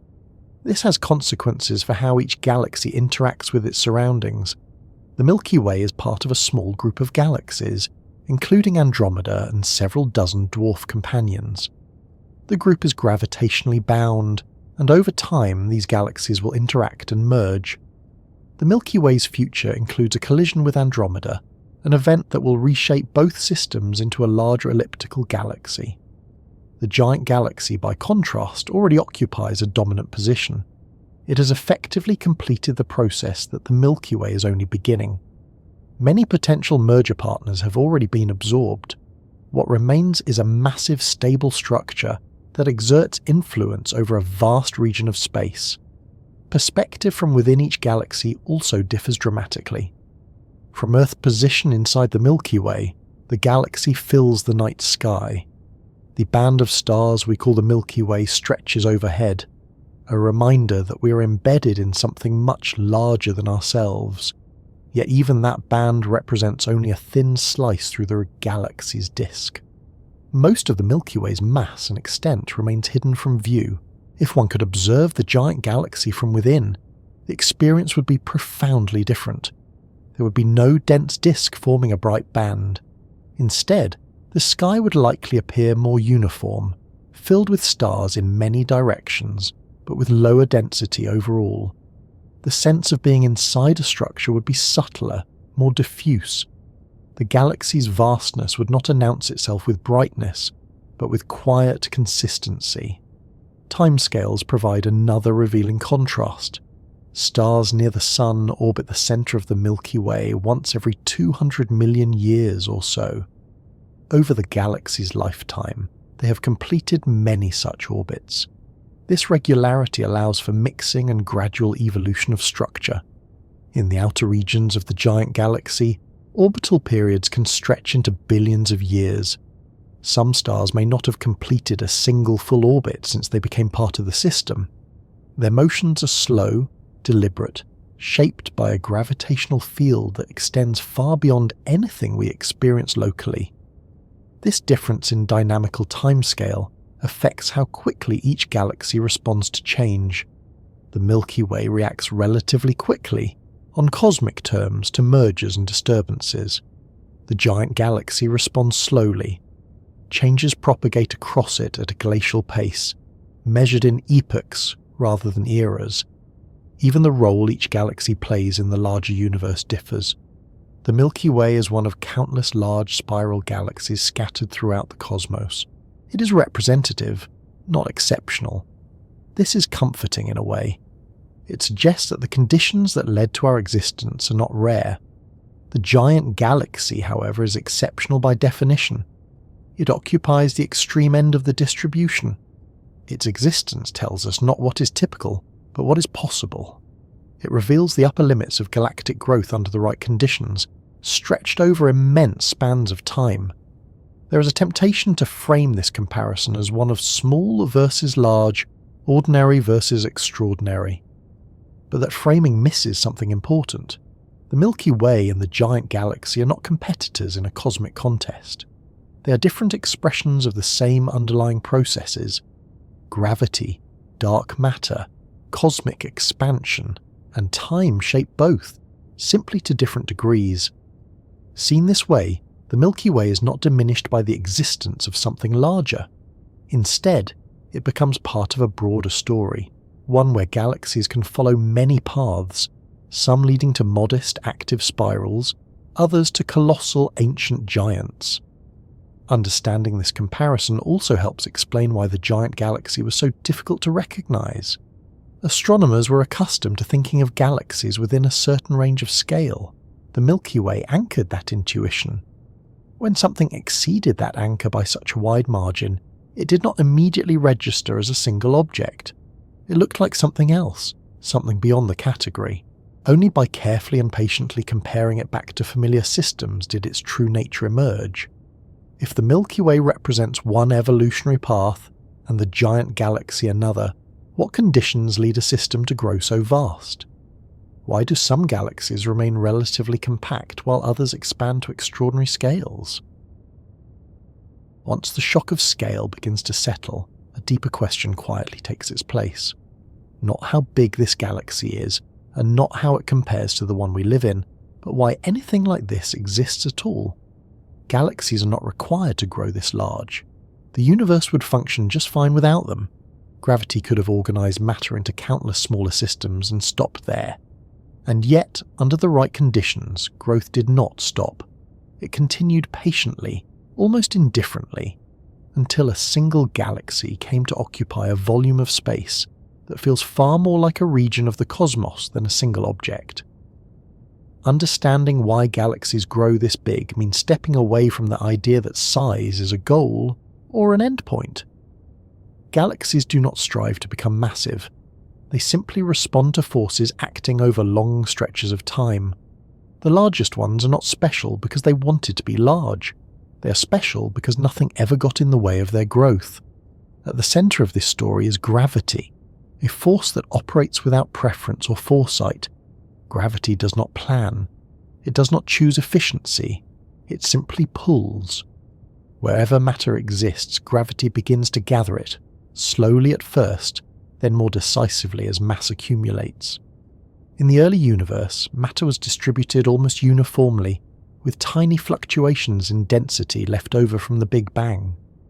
These fluctuations were small, but gravity amplified them relentlessly. Regions that were slightly denser than average began pulling in more matter. As they did, they became even denser, increasing their gravitational pull further. This feedback loop is the foundation of all large-scale structure in the universe. Stars, galaxies, and clusters all trace their origins back to these early imbalances, but gravity alone does not explain extreme size. What matters just as much is time. The universe is old, about 13.8 billion years old. That number is often quoted, but its significance is easy to miss. It represents an almost incomprehensible span during which gravity has been working continuously, uninterrupted on cosmic scales. Given enough time, even small advantages compound. A galaxy that begins slightly larger or more centrally located can, over billions of years, become vastly larger than its neighbours. This is especially true for galaxies that form in favourable environments. Location matters. A galaxy that forms near the centre of a large-scale structure, such as a filament of the cosmic web or a developing cluster, has access to more material. Gas flows along these filaments, feeding galaxies over long periods. Smaller galaxies drift inward along gravitational gradients, eventually merging with larger ones. This is not a rapid process. It unfolds slowly, often without dramatic collisions, more like a steady drizzle than a storm. In such environments, growth can continue almost indefinitely. Another critical ingredient is dark matter. Dark matter makes up most of the mass in the universe, and it is the primary architect of large-scale structure. Galaxies form inside dark matter halos, invisible but massive regions that provide the gravitational framework within which stars and gas can gather. These halos are not fixed in size. They grow by merging with other halos just as galaxies do. When two dark matter halos merge, the resulting halo is larger and more massive, capable of holding onto more material across greater distances. The galaxy at its centre benefits directly from this expanded gravitational reach. In the case of the largest galaxy ever discovered, the dark matter halo is extraordinary. It extends across millions of light years, binding stars that would otherwise drift away. Without such a halo, the galaxy could not exist in its observed form. Stars at those distances would not remain part of a single system. Dark matter also grows hierarchically. Small halos form first. Over time, they merge into larger ones. This process favours the growth of a few dominant structures rather than many evenly sized ones. In any given region of the universe, there tend to be winners and losers. The winners keep growing, the losers are absorbed. This brings us to mergers, one of the most important drivers of galactic growth. Galaxies grow in two main ways. They form stars from gas, and they merge with other galaxies. Star formation adds mass gradually, but it is limited by the availability of cold gas. Mergers, by contrast, can add enormous amounts of mass relatively quickly, especially when they involve large galaxies. In dense environments, mergers are common. Galaxies orbit one another, lose energy through gravitational interactions, and eventually collide. These collisions are not like car crashes. Stars are so far apart that direct collisions are rare. Instead, the galaxies pass through one another, their stars settling into new orbits within a shared gravitational potential. Over time, repeated mergers build larger and larger systems. For the largest galaxy, this process appears to have been both extensive and unusually gentle. Rather than experiencing a few dramatic collisions late in its history, it likely absorbed many smaller galaxies gradually over billions of years. This allowed their stars to spread out into a vast, diffuse halo, rather than remaining in distinct substructures. The result is a galaxy that is enormous but smooth, lacking the obvious scars of recent violence. Another factor that allows galaxies to grow so large is the absence of strong disruptive forces. In some environments, galaxies experience frequent interactions that strip away stars and gas, limiting growth. In others, energetic processes like intense star formation or active black holes can heat surrounding gas, preventing it from cooling and settling into the galaxy. The giant galaxy appears to have avoided the worst of these limiting factors. Its environment has been relatively calm. It has had access to material without being constantly disturbed. Its growth has been steady rather than chaotic. There is also the role of cosmic expansion to consider. The universe is expanding, and on the larger scales this expansion works against gravitational collapse. Beyond a certain distance, objects recede from one another faster than gravity can pull them together. This sets an effective limit on the size of bound structures. However, within dense regions, gravity can overcome expansion. The largest galaxy exists in such a region. Its dark matter halo is massive enough to counteract cosmic expansion over millions of light years. This allows it to remain coherent even as the universe around it stretches. Importantly, this balance is delicate. Not every galaxy can achieve it. Only those that accumulate enough mass early enough and remain in favourable locations can grow to such extremes. Feedback processes also play a subtle role. When galaxies form stars rapidly or host active supermassive black holes, they can generate powerful winds that expel gas, limiting further growth. In some cases, this feedback effectively regulates galaxy size. The largest galaxy seems to have experienced the feedback that was strong enough to prevent runaway star formation, but not so strong as to eject material entirely from its gravitational influence. Gas may have been heated and redistributed rather than expelled, allowing stars to form early and then decline without halting overall growth. Time again becomes crucial here.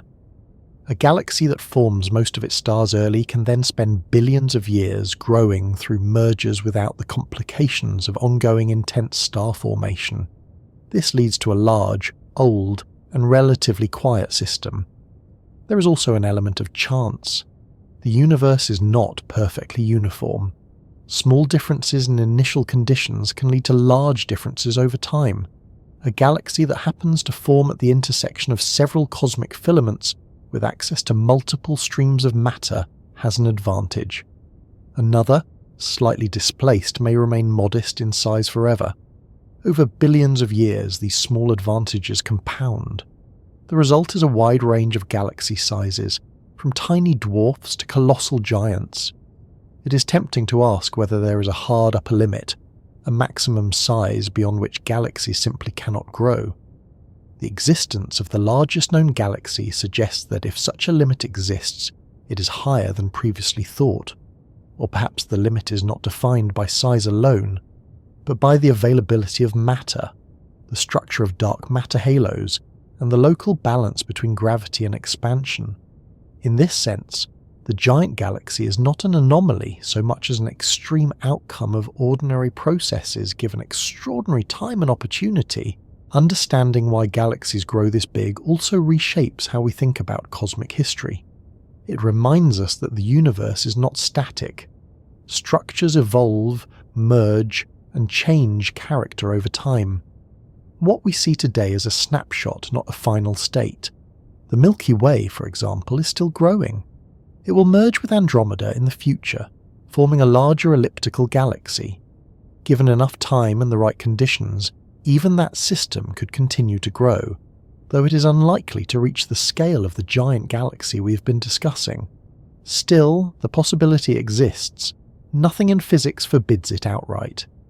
Perhaps the most striking lesson is that size in the universe is not about drama. The largest galaxy did not grow through spectacular explosions or sudden transformations. It grew quietly, steadily, almost anonymously, over billions of years. Its enormity is the result of patience rather than violence. This perspective changes how we think about scale. Immensity does not require intensity. Sometimes, the biggest things are built through accumulation so slow that it feels almost like stillness. Another question begins to emerge naturally. If a galaxy can grow this large through such a long, quiet history, what does that history actually look like when traced through time? What stories are written into the starlight of such a system, and how much of the universe's past is preserved within it? When astronomers talk about the history of a galaxy like this one, they are not referring to a sequence of dramatic events neatly lined up like chapters in a book. There are no sharp timestamps carved into space, no labels saying this merger happened here, this transformation happened there. Instead, the history exists in fragments, encoded quietly in the properties of stars that have been shining for billions of years. To read that history, astronomers do not look for explosions or motion so much as they look for consistency, age, and subtle variation. In a galaxy this large, history is not loud. It is slow, layered, and extraordinarily patient. Starlight is the archive. Every star carries information about when and how it formed. Its colour, brightness, motion, and chemical makeup all act as clues. None of these tell a complete story on their own, but together they form a record that can be read, if carefully enough. In a small or medium-sized galaxy, this record is already complex. In a galaxy stretching across millions of light years, it becomes something closer to a geological timescale, with layers built up over nearly the entire lifetime of the universe. One of the first things astronomers noticed when studying the stars in this giant galaxy is how old they are. Most of the stellar population appears to have formed very early, within the first few billion years after the universe itself came into existence. This immediately sets the tone for its history. A galaxy dominated by old stars is not one that has been forming stars actively for a long time. It is one that did most of its star-making early, then settled into a quieter phase. This matters because star formation is not a gentle process. When stars form rapidly, they produce strong radiation, stellar winds, and eventually supernova explosions. These inject energy into the surrounding gas, stirring it up, sometimes pushing it out of the galaxy entirely. In galaxies where star formation continues at a high rate, the environment remains turbulent. Structures are reshaped. Gas clouds collapse and disperse. The system stays lively. The giant galaxy does not show signs of this prolonged turbulence. Its stars suggest an early burst of formation followed by a long extended calm. That early burst likely occurred when the universe was denser than it is now. Gas was more abundant. Dark matter halos were actively merging. Conditions were favourable for rapid star formation. During this period, the galaxy's core would have grown quickly. building up a large population of stars in a relatively short cosmic time. Then gradually, something changed. As gas was used up or heated, star formation slowed. The galaxy transitioned into a quieter state. New stars became rare. Existing stars aged, evolving slowly through their life cycles. The galaxy did not stop growing, but its growth changed character. Instead of forming many new stars, it began to grow primarily by absorbing stars that had already formed elsewhere. This is where the slow history becomes especially important. Over billions of years, smaller galaxies drifted close enough to be captured by the giant's gravity. Some were torn apart completely. Their stars stretched into long streams before dispersing into the larger halo. Others merged more directly, their cores sinking inward, while their outer stars were flung far from the centre. Each of these events added material but not chaos. Because these mergers were spread out over immense spans of time, their effects were smoothed. Streams faded, motions mixed. What remained was a vast diffuse halo of stars that no longer carried obvious signs of their separate origins. The galaxy's outer regions became a kind of stellar sediment, layers upon layers of accumulated history. This is why the giant galaxy's halo is so extended and so uniform. It is not the product of a few recent collisions, but the end result of countless quiet incorporations, stretched thin by time. Chemical signatures reinforce this picture. Stars formed early in the universe contain fewer heavy elements than stars formed later. Heavier elements are produced inside stars and spread through space by supernovae. Over time, each new generation of stars is born from gas enriched by previous generations. By measuring the abundance of these elements in stars at different locations within the galaxy, astronomers can trace the sequence of growth. In the giant galaxy, stars near the centre tend to be slightly more enriched, while stars in the outer halo are more chemically primitive. This gradient is subtle but consistent. It suggests that the core formed early and quickly, while the outer regions were built up from many smaller systems that formed their stars early as well, then were absorbed. The fact that these chemical patterns remain coherent across such enormous distances is remarkable. It implies that the galaxy's history is not random. There is structure to it, even if that structure is only visible through careful statistical study. Motion tells another part of the story. Stars in a galaxy do not move arbitrarily. Their orbits are shaped by the gravitational potential of the system. In spiral galaxies like the Milky Way, many stars follow roughly circular paths in a disk. In elliptical galaxies, motions are more varied, with stars moving in many directions. In the giant galaxy, stellar motions show a clear pattern of belonging. Even stars located millions of light years from the centre move in ways that indicate they are bound to the same gravitational system. Their velocities are slow, measured in tens or hundreds of kilometers per second, but they are consistent with the influence of a single, massive dark matter halo. This is one of the strongest pieces of evidence for the galaxy's long-term stability. A system that large could not remain coherent if it had experienced recent violent disturbances. The motions would be more chaotic. Instead, what astronomers see is order stretched across an extraordinary scale. Time smooths everything. This is perhaps the most important principle when thinking about the history written in the starlight of such a galaxy. Given enough time, sharp features blur, distinct events overlap. The details of individual mergers fade, leaving only their cumulative effect. That does not mean the history is lost. It means it must be read differently. Instead of asking what happened at a specific moment, astronomers ask what patterns persist. They look for gradients, correlations, and distributions. They study how brightness changes with distance, how stellar ages vary, how motions shift gradually rather than abruptly. In doing so, they reconstruct not a timeline but a character. The character of this galaxy is one of longevity and patience. It did not rush to its current state. It did not need to. The universe gave it time, and gravity did the rest. there is also evidence that the galaxy's central supermassive black hole played a role in shaping this quiet history. Early on, when gas was abundant, the black hole likely accreted material and released energy into its surroundings. This energy would have heated gas, preventing it from cooling and forming new stars too rapidly. This kind of feedback can regulate star formation, leading to an early burst followed by a long decline. In this way, the black hole may have helped the galaxy settle into a stable configuration early in its life. Once that happened, growth could continue through mergers without the complications of intense internal activity. The radio jets associated with this galaxy offer a glimpse into that process.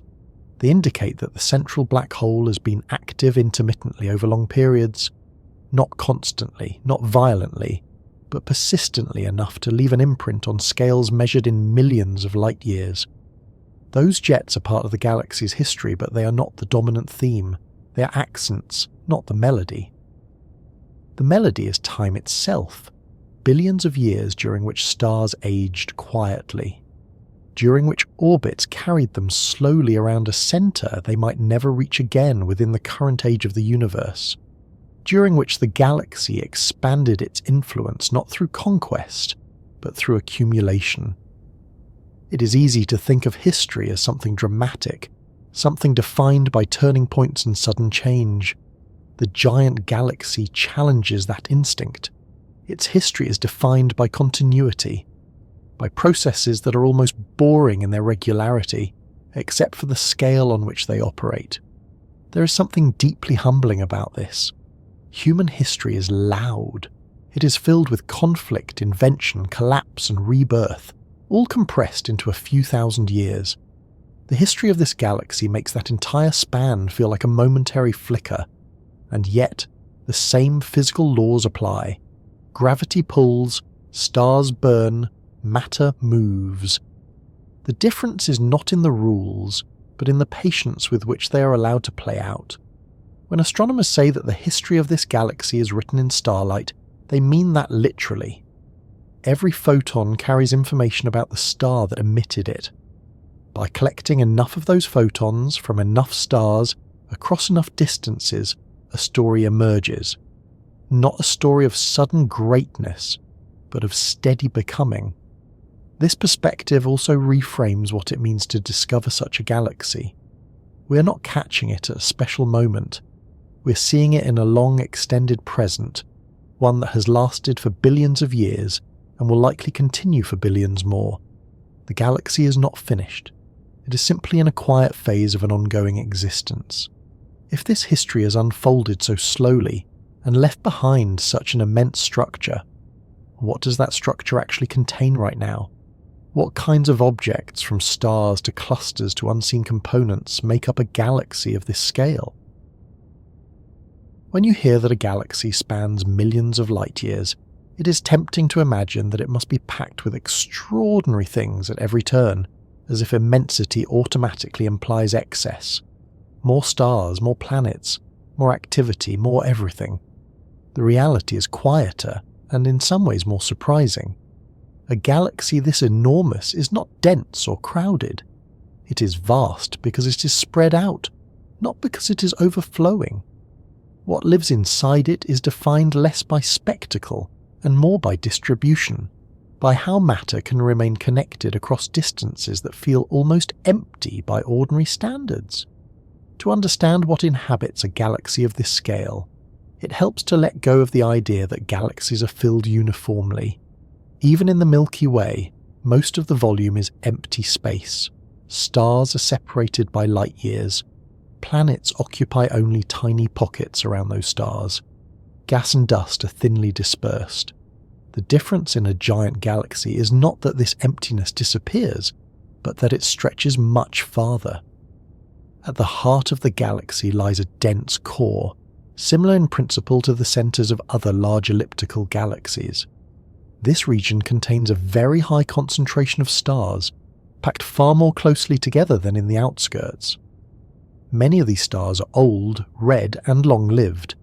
They formed early, when the universe was younger and conditions favoured rapid star formation. Over time, they have settled into stable orbits, creating a luminous central region that anchors the rest of the galaxy gravitationally. Embedded within this core is a supermassive black hole. While it occupies an unimaginably small volume compared to the galaxy as a whole, its influence is outsized. The black hole's mass affects the motions of stars nearby and, during periods of activity, can shape the galaxy on scales far larger than its immediate surroundings.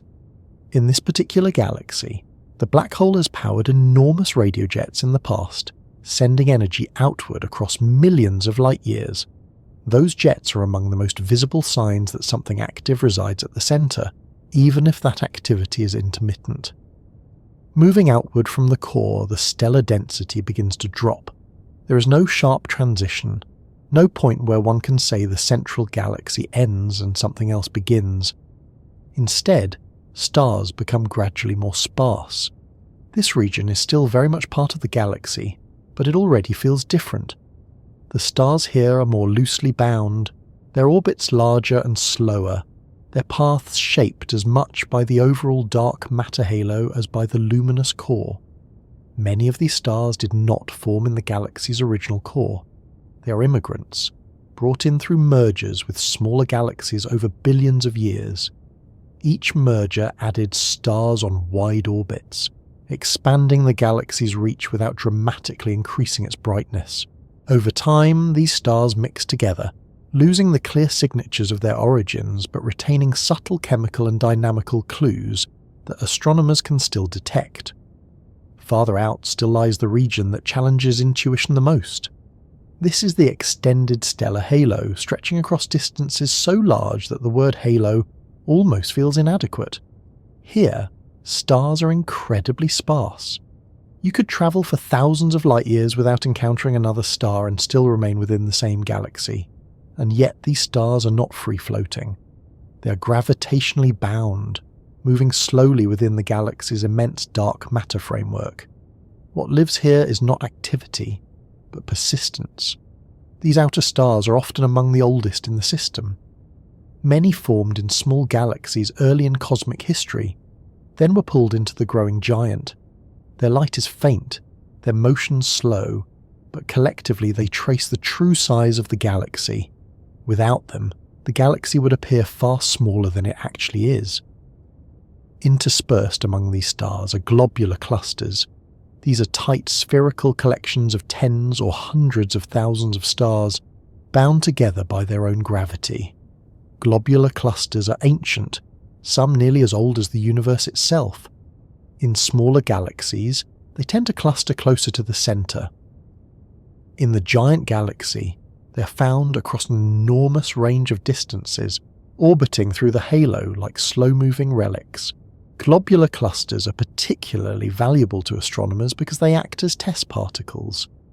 By measuring their motions, researchers can map the galaxy's gravitational potential far from the centre. In a galaxy this large, globular clusters provide crucial evidence that the outer regions are indeed part of a single coherent system. Then there is gas, or rather the relative lack of it. Unlike spiral galaxies, which contain large amounts of cold gas and dust, fueling ongoing star formation, giant elliptical galaxies are mostly gas-poor when it comes to star-forming material. Much of their gas has either been used up, heated, or expelled over time. In the giant galaxy, gas exists primarily in hot, diffuse form, filling the space between stars at temperatures so high that it emits X-rays rather than visible light. This hot gas is not inert. It plays a role in regulating the galaxy's evolution. It interacts with radio jets from the central black hole, is stirred by mergers, and slowly cools over time. But it does not collapse readily into new stars. As a result, the galaxy remains largely quiescent, its stellar population aging rather than renewing itself. Beyond the stars and gas lies the most important component of all, dark matter. Dark matter dominates the mass of the galaxy and defines its true boundaries. The dark matter halo extends far beyond the visible stars, shaping their motions and holding the entire structure together. In the giant galaxy, this halo is immense. encompassing a volume of space that would otherwise be indistinguishable from the cosmic background. Nothing lives in the dark matter halo in the conventional sense. It does not form stars or planets. It does not emit light. But without it, nothing else could remain. It is the silent framework that allows stars separated by millions of light years to belong to the same system. There are also more subtle inhabitants, features that exist not as discrete objects but as patterns. Stellar streams, for example, are faint trails of stars left behind by disrupted galaxies. In many systems, these streams are visible as long, coherent arcs. In the giant galaxy, many such streams have already been smoothed out by time. Others may still exist, faint and difficult to detect, tracing ancient orbits that span enormous distances. These streams are the lingering fingerprints of past growth, remind us that the galaxy did not form all at once, but was assembled piece by piece. On even larger scales, the galaxy interacts with its surroundings. While it is a single system, it does not exist in isolation. It sits within the cosmic web, connected to filaments of dark matter and gas that span the universe. These connections are not something you could see by travelling through the galaxy, but they influence how material moves on the larger scales.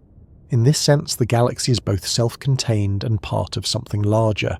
It is a node in a vast network, its size reflecting not just its own history, but the structure of the universe around it. What is striking about all of this is how little drama there is in the present moment. A galaxy this enormous is not bustling with activity. It is not exploding with new stars. It is not tearing itself apart. Most of what lives inside it is old, stable, and slow-moving. This quietness is not emptiness. It is maturity. The galaxy has already done most of its building. What remains is maintenance. Stars continue their long orbits. The central black hole occasionally stirs, sending energy outward. The hot gas shifts and settles. The dark matter halo remains steadfast. From a human perspective, it might feel anticlimactic. The largest galaxy ever discovered is not a fireworks display. It is more like a continent after the mountains have risen and the rivers have carved their paths, a place shaped by deep time rather than sudden events. There's also the matter of what does not live inside such a galaxy, at least not in abundance. There are likely fewer actively forming planetary systems than in spiral galaxies, fewer bright nebulae, less of the raw material associated with new beginnings. Life as we imagine it may be rarer here, simply because the conditions that favour it are less common. That does not make the galaxy barren. It makes it ancient. Every star inside it represents a chapter of cosmic history. Every globular cluster is a fossil from the early universe. Every faint outer star is a testament to gravity's patience. Together, they form a system that is not defined by what is happening now, but by everything that has already happened. As we consider what lives inside a galaxy this enormous, it becomes clear that size is not about excess. It is about reach, about how far influence can extend, about how long structures can endure. And that realization leads naturally to another question. If a single galaxy can contain so much history, so much mass, and so much space, how does its existence change what we thought we knew about the universe itself? How does finding something like this reshape our broader understanding not just of galaxies, but of the cosmic landscape they inhabit? The discovery of a galaxy this large does not overturn physics or invalidate everything astronomers thought they knew. Instead, it does something quieter and more unsettling. It stretches existing ideas to their limits and asks whether those limits were ever real to begin with. When an object appears that occupies a scale once thought improbable, the universe has not changed. Our mental boundaries have. For a long time, cosmology relied on a hierarchy that felt stable. Stars belong to galaxies. Galaxies belong to groups and clusters. Clusters belong to filaments and superclusters. Each level had a rough size range. a comfortable expectation that helped astronomers organize the universe into manageable layers. The largest galaxy ever discovered sits awkwardly within that hierarchy. It does not fit cleanly where we expected galaxies to end and larger structures to begin. That alone forces a reconsideration of classification.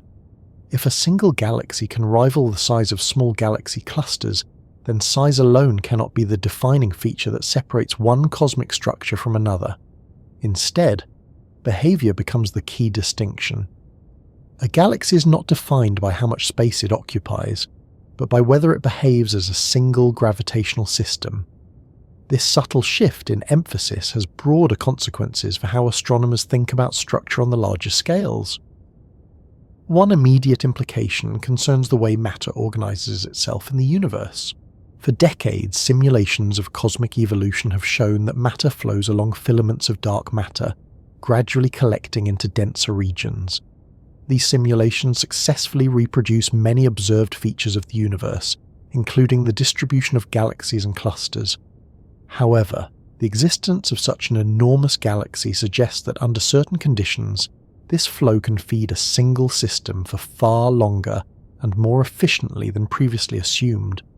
This means that the cosmic web may be even more flexible in its outcomes than models once suggested. The giant galaxy demonstrates that matter does not always distribute itself evenly among many systems. Sometimes it concentrates. Sometimes one structure becomes dominant, growing larger and larger while its neighbours are absorbed or left comparatively small. This reinforces the idea that cosmic evolution is not about uniformity, but about amplification. Small early differences can lead to dramatically different outcomes over billions of years. Another shift comes in how astronomers think about limits. In many areas of science, limits are comforting. They provide boundaries that simplify understanding. In astrophysics, limits are often expressed as maximum masses, maximum sizes, or maximum rates of growth. The largest galaxy ever discovered challenges some of those assumed ceilings, not by violating them outright, but by sitting so close to their edges that the edges themselves begin to blur. This does not mean there are no limits. Gravity still competes with cosmic expansion. Energy feedback still regulates growth. Dark matter halos still have finite extents. But it does mean that the practical limits may be higher and more context-dependent than previously thought. In other words, the universe allows more room for extremes than we were comfortable admitting. This realization ripples outward into how astronomers interpret observations. When a new object is detected, its size, mass, or brightness is often compared to known distributions. If it falls far outside the expected range, there is a temptation to suspect an error. Sometimes that suspicion is justified. Other times, as with this galaxy, it delays recognition. The existence of such a giant encourages greater openness to the unexpected. It reminds researchers that observational biases, especially toward bright and compact structures, can shape conclusions without anyone realizing it. Faint diffuse systems may be underrepresented simply because they are harder to see. This has consequences for surveys of the universe. Many large surveys are optimized to detect bright galaxies with clear edges. Objects that spread their light thinly across enormous areas are more difficult to identify and characterize.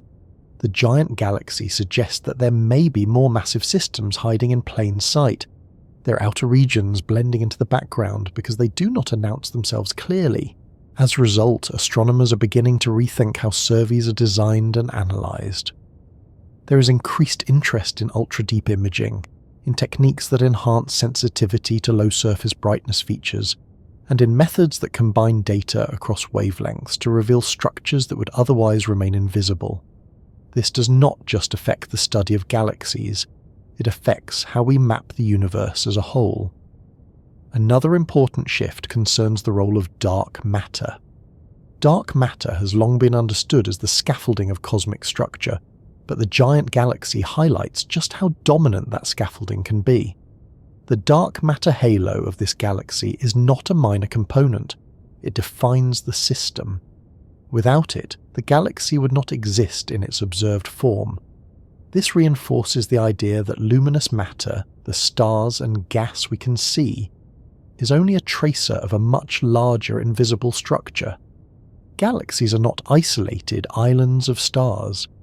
They are visible manifestations of dark matter concentrations, shaped by the invisible far more than by the visible. In the case of the largest galaxy, this relationship becomes impossible to ignore. The stars occupy only a small fraction of the volume influenced by dark matter. Most of the galaxy's true size is defined by something we cannot see directly. That realization deepens an already humbling picture of the universe. There is also an impact on how astronomers think about time. The existence of such a galaxy underscores how slow and cumulative cosmic evolution can be. Human intuition often favours dramatic explanations. Big things must have dramatic origins. Yet this galaxy appears to be the product of steady growth, sustained over billions of years without the need for extraordinary events. This challenges the tendency to look for singular causes. Instead, it highlights the power of persistence. Given enough time, ordinary processes can produce extraordinary results. That lesson extends beyond galaxies. It applies to the formation of clusters, the shaping of large-scale structure, and even the thermal evolution of the universe. Many of the universe's most impressive features are not the result of sudden change, but of long-term accumulation. In that sense, the giant galaxy is not an anomaly.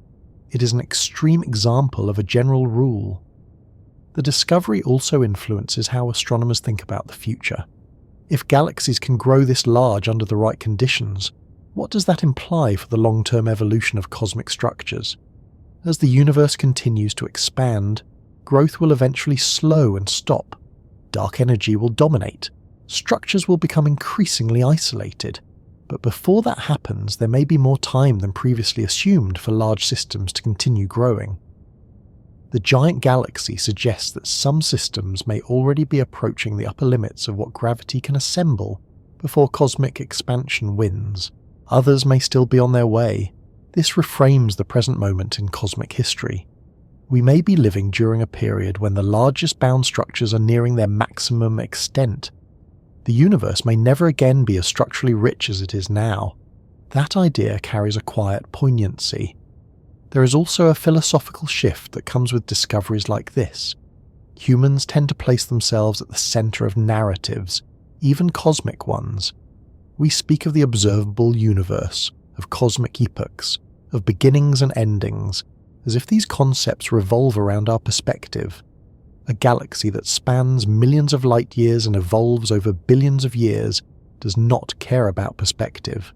It existed long before humans looked up at the sky, and it will persist long after our species is gone. Its timescale dwarfs not just individual lives, but civilizations. This does not make human experience meaningless. It places it in context. The universe revealed by such a galaxy is one where significance is not tied to immediacy or drama. It is tied to endurance, to the ability of structures to persist, to accumulate, and to remain coherent across spans of space and time that feel almost unreal. There is also an impact on how astronomers communicate science. Discoveries like this highlight the gap between technical understanding and intuitive understanding. Scientists can describe the galaxy accurately using equations, simulations, and measurements, yet still struggle to convey what it means in a way that feels real. This encourages new approaches to explanation, ones that emphasize process over scale, history over snapshot, and behavior over appearance. The goal is not to make the universe feel small, but to make its vastness feel approachable. In that sense, the giant galaxy becomes a teaching tool. It shows how knowledge advances not by closing questions, but by opening them wider. Finally, the existence of such a galaxy reminds us that the universe is under no obligation to conform to our expectations. Patterns we observe are not guarantees, they are tendencies, and tendencies can produce outliers that redefine what we thought was normal. Astronomy has a long history of this. Each time we think we have found the biggest, the oldest, or the most extreme, the universe eventually presents something that forces a reassessment, not because the universe changed, but because our view of it became more complete. The giant galaxy fits squarely into that tradition. It does not shout. It does not disrupt.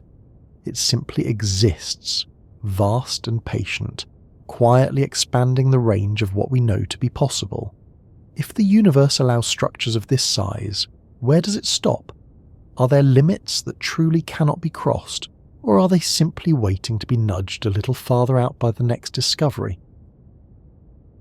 Once the existence of a galaxy this large is accepted, the mind naturally drifts toward a question that feels almost unavoidable. If something like this can exist, then where does it stop? Is there a true upper limit to how large a galaxy can become, or are the boundaries we imagine simply artifacts of incomplete observation and cautious thinking? Astronomers have asked versions of this question for as long as they have tried to describe the universe in orderly terms. Limits are useful. They make problems tractable. They allow models to converge. But the universe has a long history of treating limits as suggestions rather than rules. At first glance, it seems reasonable to assume that galaxies must have a maximum size. Gravity, after all, is not infinitely strong. It weakens with distance. At some point, the expansion of the universe should overpower it, pulling matter apart faster than it can be held together. Beyond that point, structures should no longer remain bound. This idea is not wrong, it is incomplete. On the larger scales, cosmic expansion does dominate. Galaxies separated by vast distances recede from one another, carried apart by the stretching of space itself. No amount of gravity from an individual galaxy can pull in matter beyond a certain range. This sets an effective horizon, a scale beyond which growth is no longer possible. But the key phrase there is effective horizon, not a sharply defined boundary. The universe does not draw lines in space and say, growth stops here. Instead, there is a gradual transition where gravity's influence weakens and expansion takes over. In dense regions, gravity wins. In sparse regions, expansion dominates. The location of that transition depends on mass, environment, and time.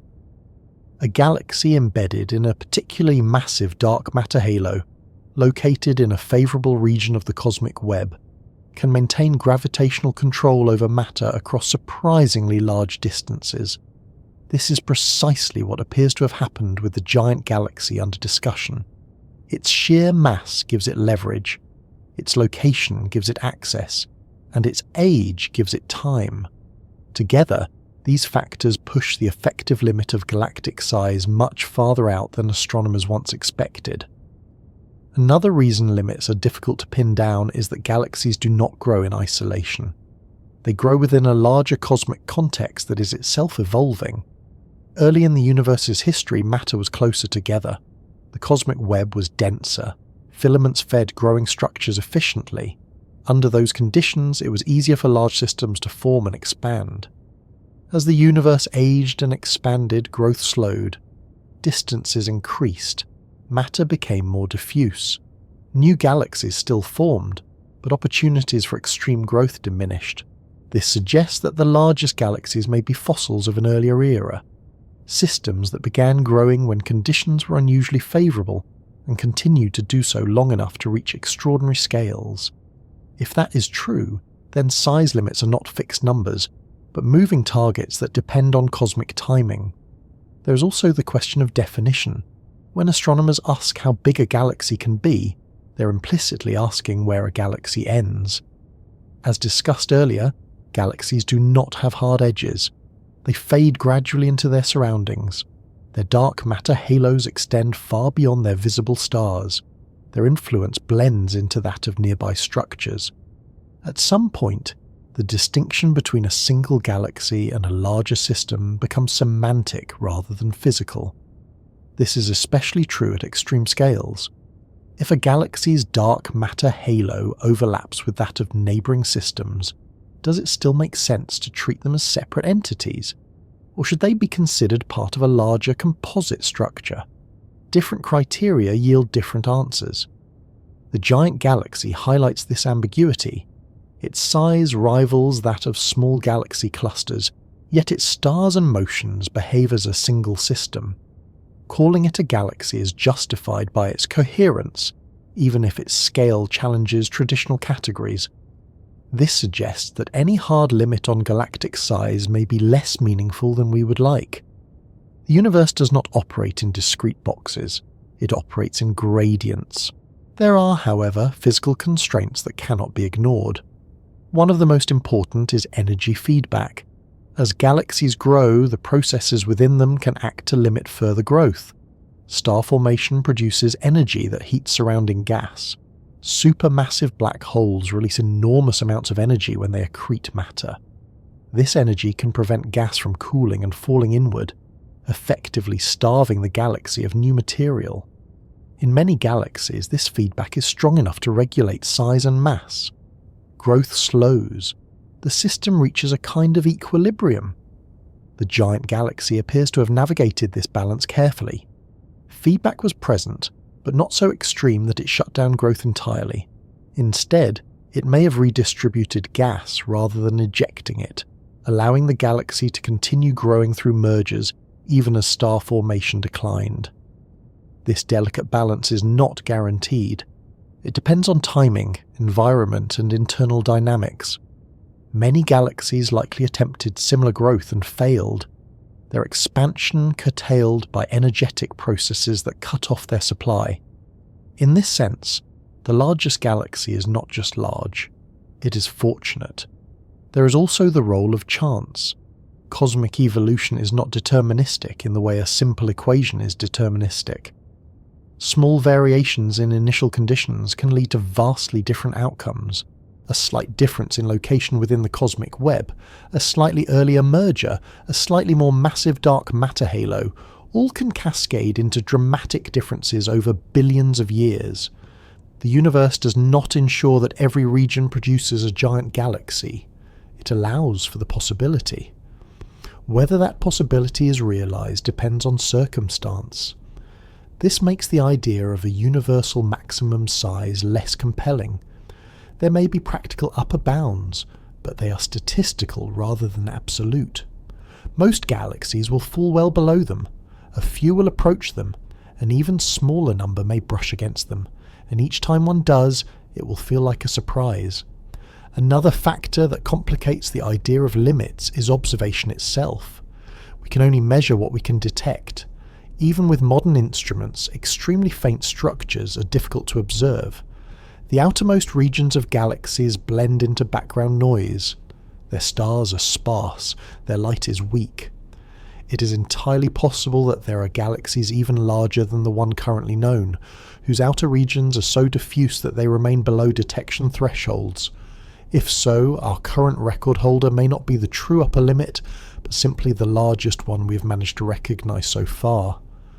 This possibility makes astronomers cautious. When they speak of the largest known galaxy, the emphasis is on known. History suggests that known is a temporary qualifier. The universe has repeatedly revealed that it is larger, older, and more extreme than expected when observational capabilities improve. There is no reason to believe that this pattern has ended. At the same time, there are reasons to believe that size cannot increase indefinitely. Cosmic expansion is accelerating due to dark energy. Over time, this acceleration will increasingly isolate gravitationally bound systems from one another. New mergers will become rarer. Growth will slow and eventually cease. In the very distant future, galaxies will be cut off from external material. What they have will be all they ever have. Under those conditions, no new giants will form. Existing ones will persist, but they will not grow much larger. This suggests that the present era may be special, a window during which extreme structures can still form and be observed. The giant galaxy may represent something close to the maximum size achievable under the laws of physics as they operate today. Or it may be one of several such systems, with others waiting to be discovered. The truth is, we do not yet know. What we do know is that the question of limits is less about finding a final number and more about understanding processes.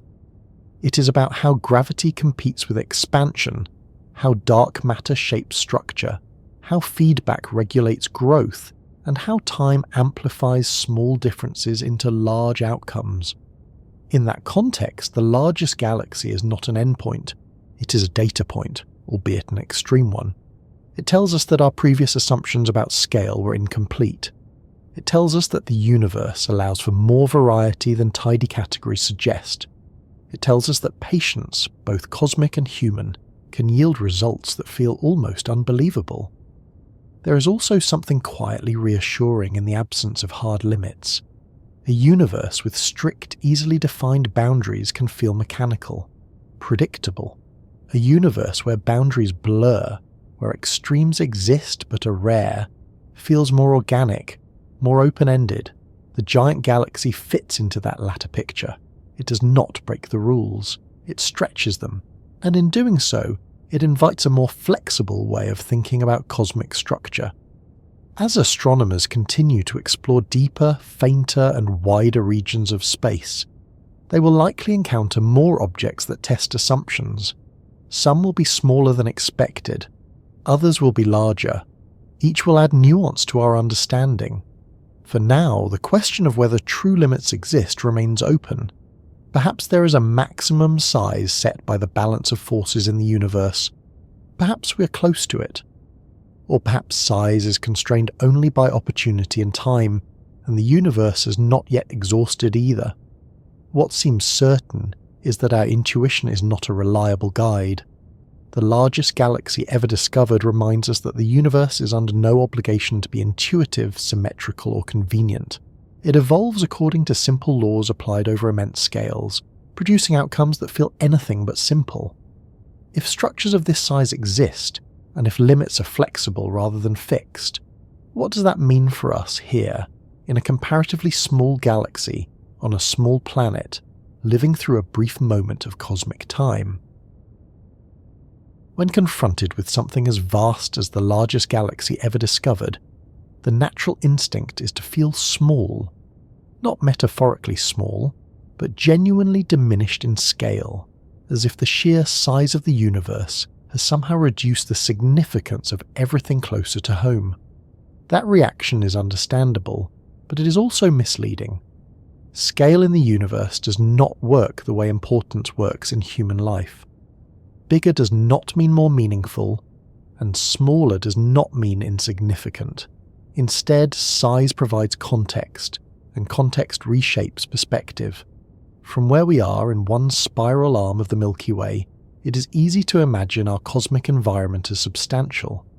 Our galaxy feels immense when we look up at the night sky and see that pale band of starlight stretching overhead. It feels ancient, stable, and encompassing. And in practical terms, it is. Every human story that has ever unfolded has done so within this single galaxy. Every planet we have visited, every signal we have sent, every dream we have attached to the word space has existed entirely inside it.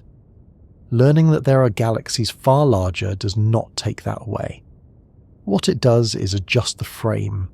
The giant galaxy does not replace the Milky Way as our home.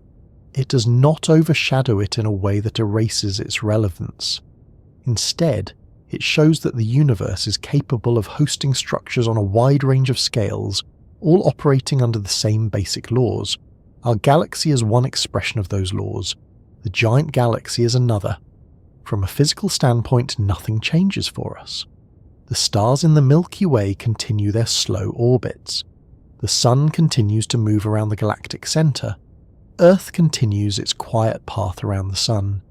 The existence of a much larger galaxy elsewhere in the universe has no effect on the stability of our solar system, the rhythm of our days, or the conditions that allow life to exist here. And yet, psychologically, something does shift. There is a tendency to think of discovery as something that adds layers to reality, as if each new finding makes the universe more crowded or complex. In truth, discoveries like this often do the opposite.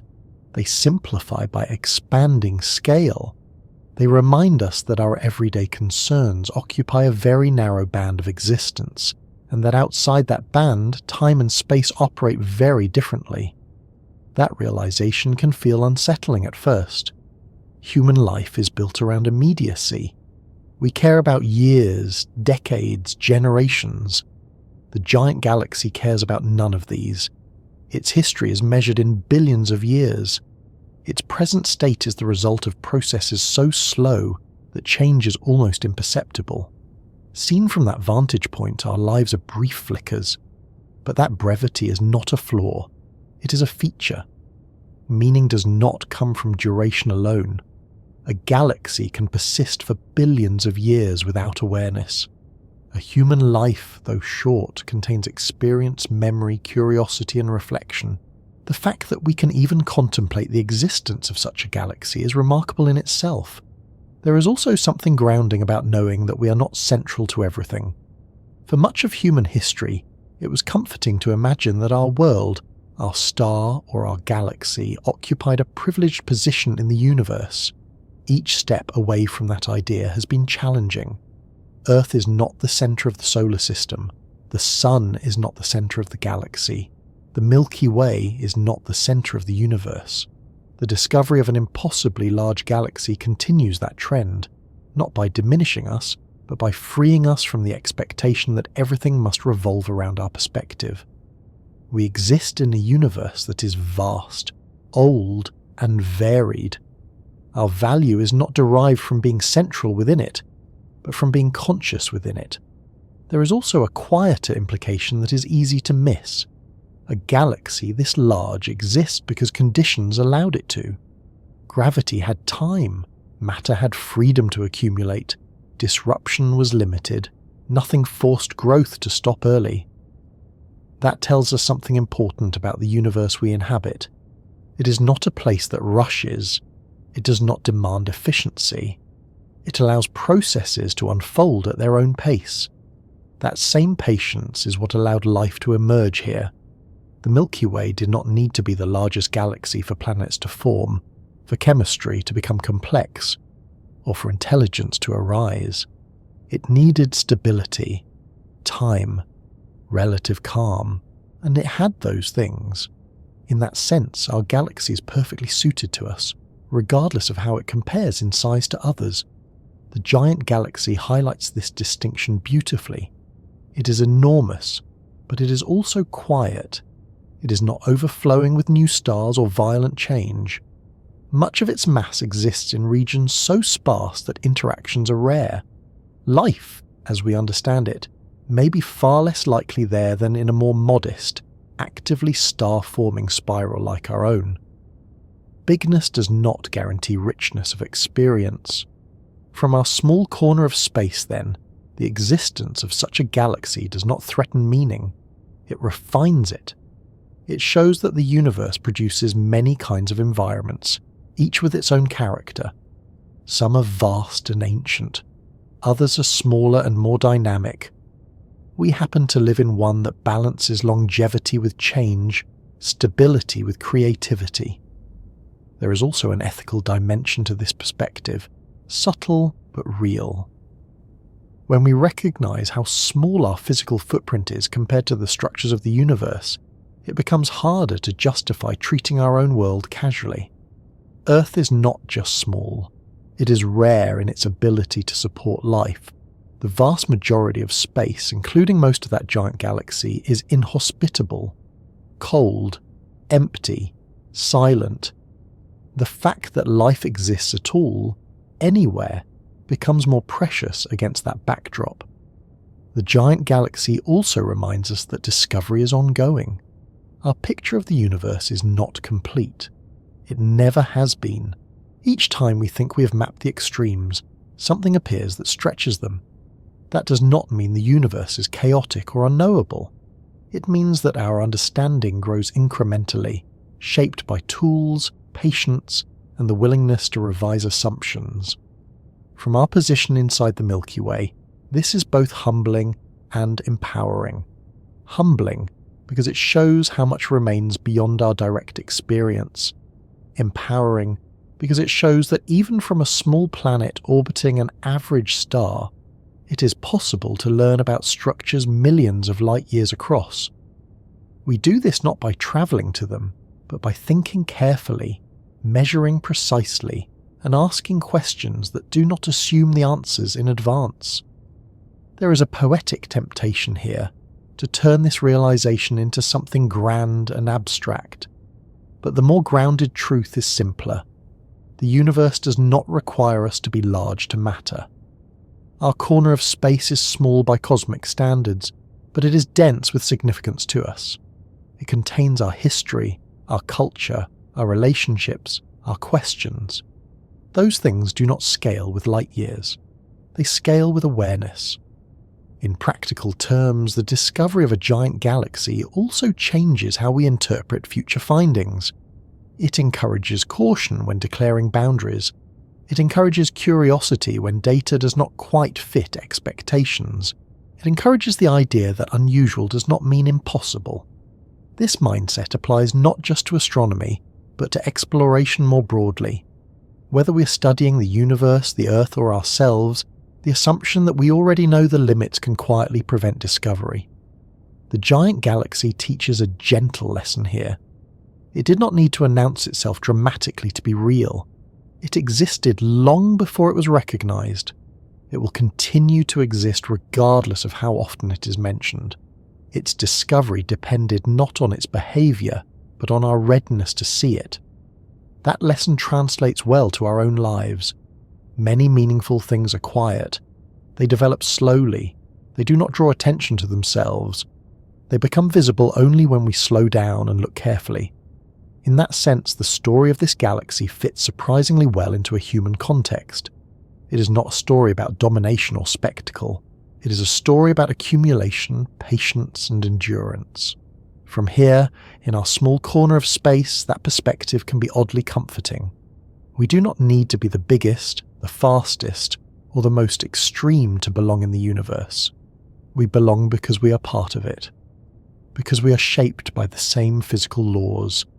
Because the atoms in our bodies were forged in stars, some of which may have existed long before the giant galaxy finished assembling itself. We are not separate from that vastness. We are a localized expression of it. And perhaps that is the most meaningful implication of all. The universe is not something happening elsewhere, among distant galaxies and unreachable scales. It is happening here, continuously, in ways that intersect with our lives in subtle but profound ways. After spending so much time moving outward, stretching thought after thought across millions of light years, there comes a natural moment to let attention drift back inward again. Not abruptly, and not as a conclusion, but as a gradual return, the way your eyes adjust when you step back inside after looking at a wide open horizon for a long time. The universe does not collapse when you stop thinking about its larger structures. It continues exactly as it was. What changes is the way you carry that awareness with you. Even now, nothing about your immediate surroundings has shifted. Whatever room you're in still exists at the same scale. The sounds around you, if there are any, remain local and familiar. Your body occupies the same space it did before. And yet, having spent time with the idea of a galaxy stretching across millions of light years, those ordinary details can feel slightly different, framed by something much larger than themselves. That contrast is not meant to be dramatic, it is meant to be grounding. The immensity we have been exploring does not demand awe or insignificance. It does not require you to feel small. Instead, it offers a broader backdrop against which smallness no longer feels like a problem. When the universe is this vast, there is no pressure to be large in any particular way. From where you are, inside the Milky Way, the giant galaxy we have been discussing is unimaginably distant. Its existence does not intrude, it does not cast a shadow, it does not compete for attention. It simply exists elsewhere, part of the same universe, operating under the same physical laws, but on a scale that unfolds far beyond anything you need to engage with directly. That separation is important. Human minds are good at expanding outward, but they are not designed to live there permanently. If you stayed focused on cosmic scale all the time, everyday life would lose its texture, meaning would flatten, details would blur. The value of drifting back is that it restores balance. It allows the large and the small to coexist without one erasing the other. The giant galaxy does not replace your world, it contextualizes it. One of the quiet realizations that often emerges after contemplating cosmic immensity is that the universe does not rush. Growth on the larger scales happens slowly, sometimes so slowly that change is nearly imperceptible. The galaxy did not become enormous overnight. It accumulated mass patiently over billions of years without urgency or intent. That same lack of urgency can be carried inward. In daily life, there is a constant sense of movement, deadlines, progress, and pressure. Everything feels immediate. Everything feels as though it must happen now. The universe offers a different rhythm. It shows that meaningful change does not always announce itself, and that scale does not require speed. The giant galaxy grew because nothing forced it to stop early. That is all. This does not mean human life should imitate cosmic timelines. We live on shorter scales for good reason. But it does suggest that not everything needs to be resolved quickly. Some things benefit from time, from repetition, from accumulation so gradual it feels like stillness. As you let attention return to your own position in space, it can help to remember that the atoms making up your body did not originate here. They were formed in stars long before the Milky Way took its current shape. Some of them may have existed in galaxies that no longer exist, galaxies that were absorbed into larger ones. Their stars stretched thin and scattered, much like the process that built the giant galaxy itself. In that sense, you already carry cosmic history with you. The immensity is not external, it is embedded. This is not meant as a metaphor, it is a physical fact. The same processes that allow a galaxy to grow to impossible size also allowed heavier elements to form, planets to emerge, and chemistry to become complex enough for life. The universe did not pause to make room for these things. They arose naturally, as consequences of the same laws playing out at different scales. Understanding this does not require constant contemplation. It simply means that the vastness does not need to be held tightly. It can rest in the background, informing perspective without demanding attention. There is a subtle difference between ending an exploration and letting it settle. Ending implies closure. Settling implies continuity. The giant galaxy does not represent an endpoint in understanding. It is part of an ongoing story about how the universe organizes itself, how matter responds to gravity over long periods, and how limits tend to soften rather than harden when examined closely. New observations will refine this picture. Other systems may be found that rival or exceed it, or perhaps not. Either outcome fits comfortably within what we now know. What matters more is how this knowledge integrates into your sense of place. From Earth, the universe can feel abstract, distant, and disconnected. Concepts like millions of light years and billions of years sound impressive, but they can also feel empty if they are not grounded. Drifting back down to Earth does not diminish those scales. It gives them somewhere to land. Your location in space is specific. Your moment in time is specific. Those specifics do not contradict cosmic immensity. They coexist with it. The giant galaxy is quiet. It does not send messages. It does not demand interpretation. It simply persists. In doing so, it offers a kind of permission. Permission to exist without urgency. Permission to take up space without justification. Permission to be part of something larger without needing to understand all of it at once. This is especially important when thinking about the future. The universe will continue to expand. Galaxies will drift farther apart. Some structures will become isolated. The giant galaxy will still be there, bound within its own dark matter halo, evolving slowly. The Milky Way will also continue, changing shape over time, merging with its neighbours, becoming something different from what it is now.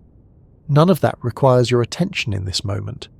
Right now, it is enough to know that such processes exist, unfolding steadily in the background of reality, while life continues on much smaller scales, at much faster tempos, with concerns and joys that matter precisely because they are immediate. The universe is large enough to contain both. As awareness settles back into the present, the idea of immensity does not need to stay sharp. It can soften.